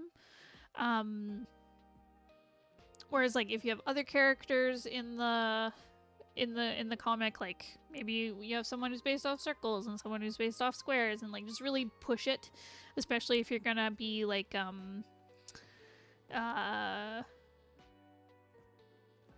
V-neck for the triangle. Yeah, exactly. Or having like a collared shirt or something with the little like bottom bit. It's like a triangle. Anyways, but yeah, go really hard with your shape language stuff. And it's hard because obviously you want to be able to include like more shapes than just like one shape for your character. But I feel just like his face is so triangular. You either need to like add in more shapes everywhere or like go really hard on the triangle stuff. But yeah, I love the line work. It's full. I feel like your lines are full of energy. It's so geometric and simplified. It's really cool. I really like it. I would also recommend bringing in more of these really dark shadows that you have like under the jaw and like showing the different pieces of the hair to show that they're farther back. I would definitely play with that more throughout the rest of his design to just keep that stylization going. Like you could do like the inside of the pants is black, or like you know, anywhere the jacket is like tucked behind him shaded in with black, like this arm that's kind of like further from the camera. Just all that stuff to just keep it really keep that cool stylization choice going. I find that color wise, I think you've done a really good job with like keeping it really tight with colors, because you've got like just blue and orange, and then different like shades of this orange throughout, which is great. I do find the character blends in a little bit to the background of this page, just because like you got the exact same colors like in his design in the background with no like change in whether it's like more light or dark. So I just be careful about letting your character kind of shine instead of the background taking up so much of notice from the rest, whether that's like making the background lighter and the character darker, or vice versa. Just something to differentiate the character and the background colors a little bit would really help. But I do like how you've gone through and made the triangle motif through the background. I think that's really cool. And he looks like a cutie. I would read a comic about this little guy. He looks ruffled and messy is what I read from him. And nervous? Maybe. So hopefully that was helpful. If you have any questions, please let me know. I will happily answer them. I don't think you're here, but you can always watch it later and message me if you have questions. So yeah, moving along. Let's look at spaces. Characters. Where are they? Ooh, ooh. Okay. Okay, these are going to be characters for the comic I'm prepping for. Each character has a single color highlight, but other than that, there's no color in the comic. It's all set after a war between people with superpowers and people without them. The war happened to... Oh, it ended the world and blew up the moon. Very good. The first one up is Blue Eyes. He's the main character for the comic. He's grumpy and closed off. For him, I'd like a general critique about his design, the vibes he gives off, and what age do you think he is? So he looks like, maybe like mid-20s to early 30s visually. I think part of it is like the 5 o'clock shadow on his face. Actually, now that I think about it, is it 5 o'clock shadow or is it like dust or dirt? It's hard to tell because I know there's like dust and stuff on his clothing. But it's hard to tell if that's like on his face or if that's like hair. But yeah, he looks like mid-20s to early 30s to me. He looks older.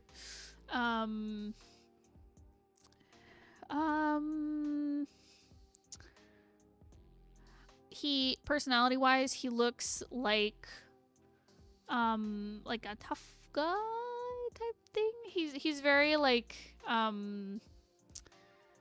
he seems like a loner, like rolling through town to town, kind of keeping to himself.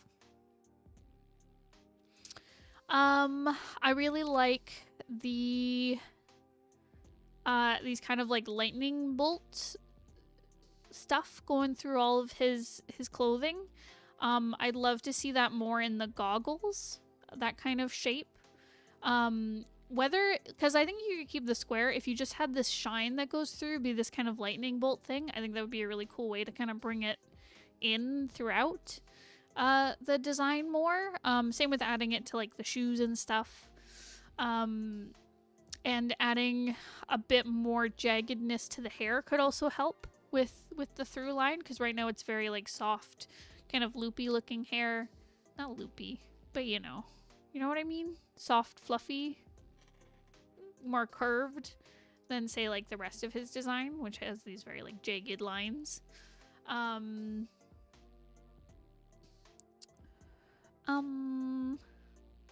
Yeah, so that is lovely. I also love the idea of having each character has like a standout color, but the rest is black and white. I think that's a really cool idea.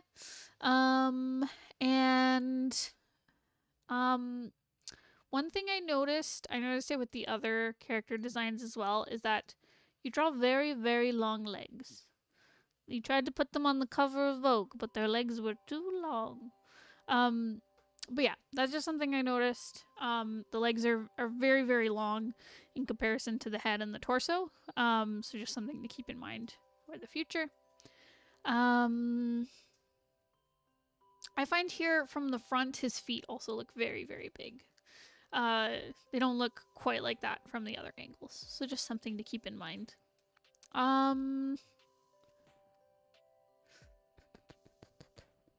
Yeah, so hopefully that answers your questions. Let me know. So the next character is Polymath. Polymath is a really charismatic and friendly. Will be the main villain. Yes, love it. His power is that he can memorize and use other people's superpowers. He doesn't have a color highlight of his own. He takes on a different person's color highlight when he uses their power. Oh, that's cool. The one with red is to show where his color highlight would be. Okay. See, when I looked at this, I thought he would be the main character because he's the most friendly looking of them.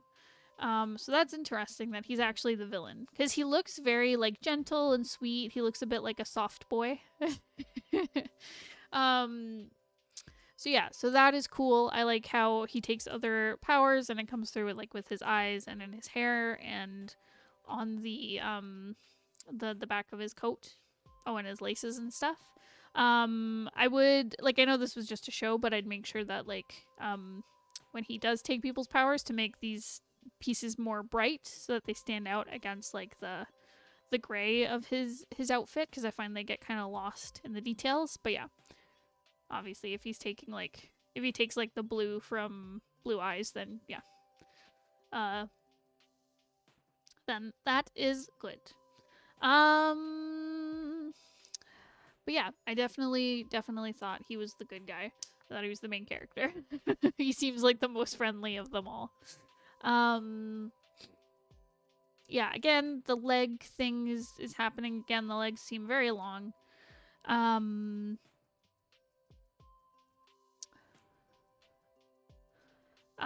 I'd be curious to see, like an expression sheet of how he maybe looks menacing if he's, like, a villain type. Whether it's, like, kind of creepy because he's all friendly but he's being mean. I don't know, kicking a puppy or something. But yeah. Good contrast overall. I like the kind of dirt effect on the bottom of his coat. But yeah, good contrast overall.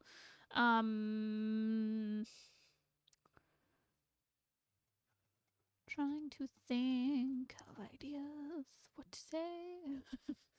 um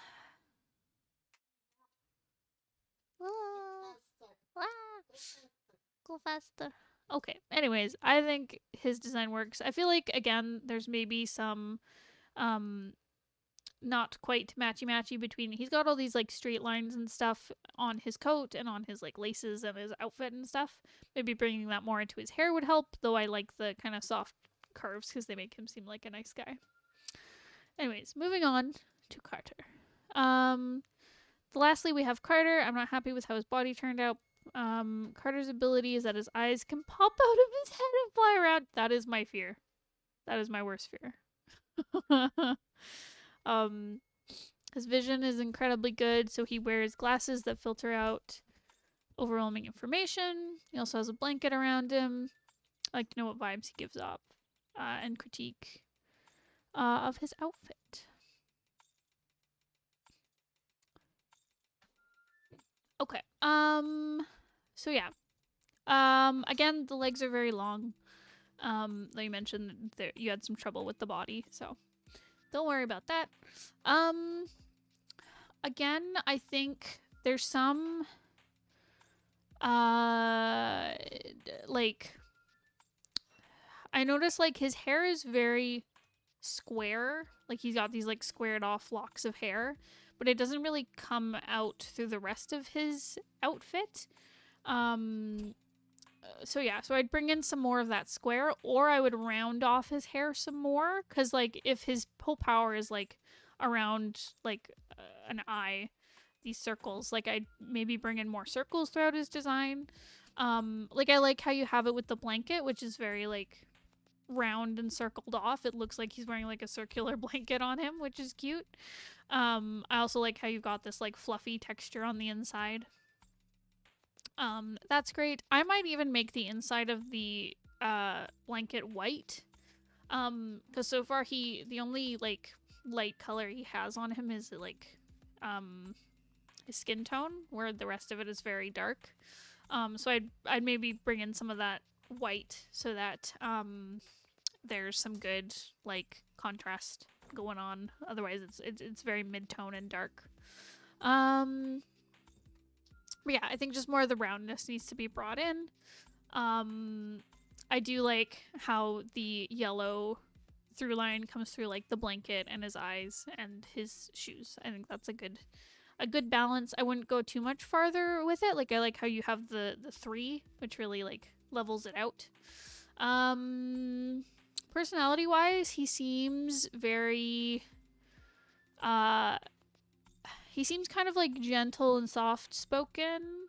Kind of like, maybe a little spacey. And a little bit off-putting. A little creepy. a little bit omniscient and creepy.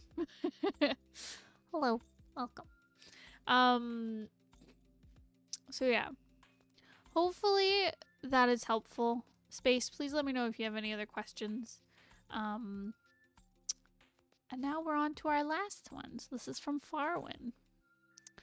Okay, so Farwin said, these are my most recent pages I finished up. This is the scene where Raymond is being questioned by Riv.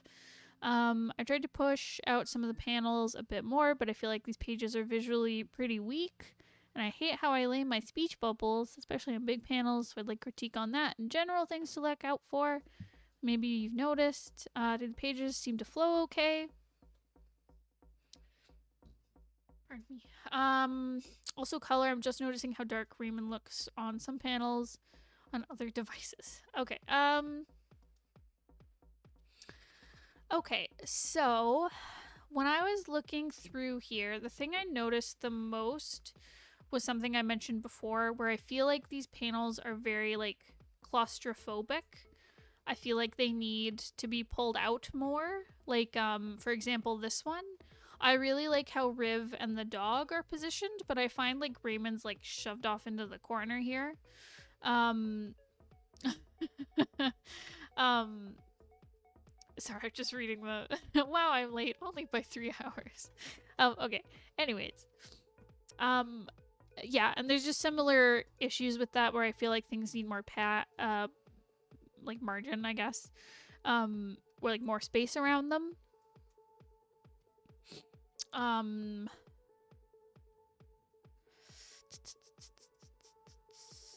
Like here with him speaking, like it feels like the bubble's really like squished into the corner here, and maybe like he needs to be shrunk down and give more room to the speech bubble.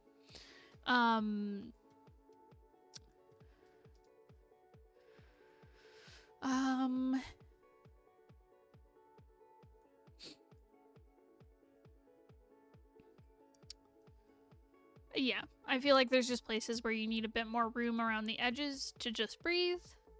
Color-wise, I like how you've used this green through these panels. It feels very like sickly and off-putting, and I know this is like a scene where he's like lying and being a creep. So I think it works really well.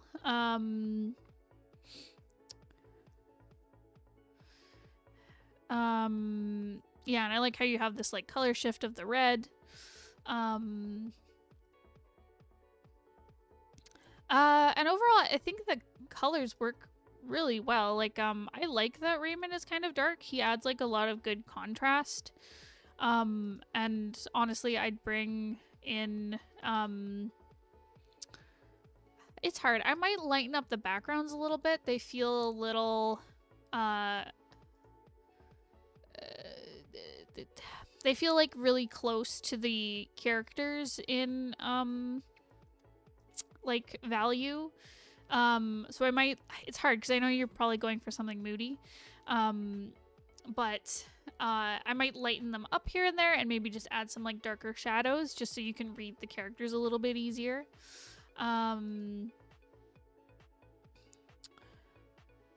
I'd also, there were some little things I noticed. I mostly noticed it with this panel, honestly. With the floor perspective, it's very weird, where it feels like Raymond is standing on a platform because these lines, I know they're the wood grain of the floor, like you can see up here that it's like a flat surface and he's standing on a carpet. When you look here, because of the way the wood grain is like drawn, it looks like a platform, I guess, instead of like feeling like a flat surface that she's standing on. And I think part of it is just the texture that is here. It just feels off perspective, so I'd make sure that you're following like your grid, especially in something that has kind of like skewed perspective like this, just to make sure that they feel like they're standing on proper flooring, like a flat surface. So yeah, because where they're positioned is fine. I think it's literally just a texture thing on the floor here. Let me see.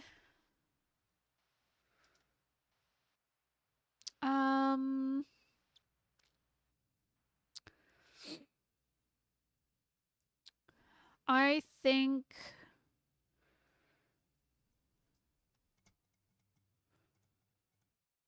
yeah, I'm noticing with your speech bubbles, inside the bubbles need some more space to breathe. So you have your lettering like right up against the edges of the speech bubble.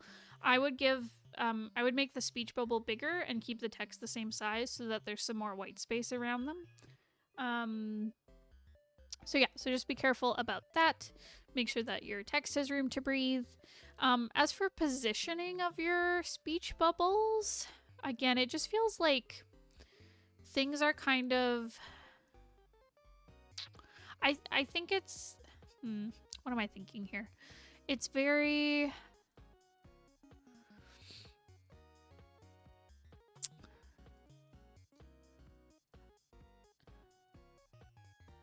Okay, I like the positioning of the speech bubbles on this first page, especially this one where you have like the kind of rounded panel where it follows around, and you see and like follows the shape.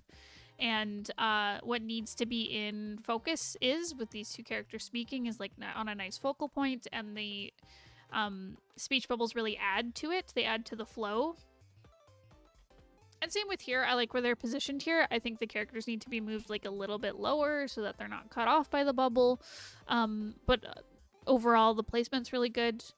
I find here, like these two bottom panels in particular, it feels like the panels were put in after the stuff was drawn.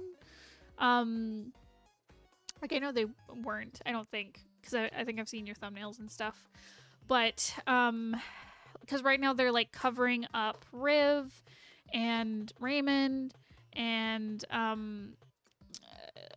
like I feel like he needs to be like up here. There's so much empty space like above his head, or the speech bubbles need to be up there and he needs to be moved. They just feel like they're competing for the same space here. Same with the bubble here where he says only child. It's like covering him up, where it feels like maybe the panel needs to be reworked so that there's room for the speech bubbles to breathe and you also get him in focus. And then these ones are pretty good, honestly. I find this one here is shoved off into the corner a little bit too much. Maybe he needs to be like moved back a little bit to give more room to the speech bubble. But I like how they're placed here down at the bottom because it leads your eye around the page. And it brings you through the flow of the panel.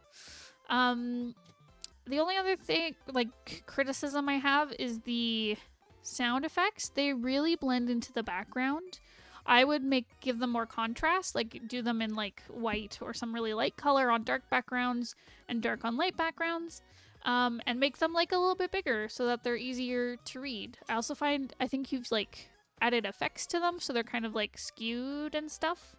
I'd be careful because again they're getting a little hard to read. So just up the contrast and make them nice and legible.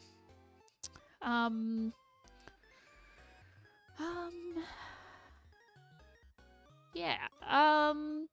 But overall, I think your colors are really great. I think your expressions are great. Your background stuff is awesome. I think it adds a lot of like mood, and atmosphere. And yeah, I really love this panel with the interesting perspective and stuff. It looks really good. So yeah, I hope this hasn't discouraged you, Farwin. I think you're doing a really good job. You just gotta keep working on your composition stuff. So yeah, that is everything. Thank you guys for coming on this 4-hour journey with us. So that is all the critiques for this month.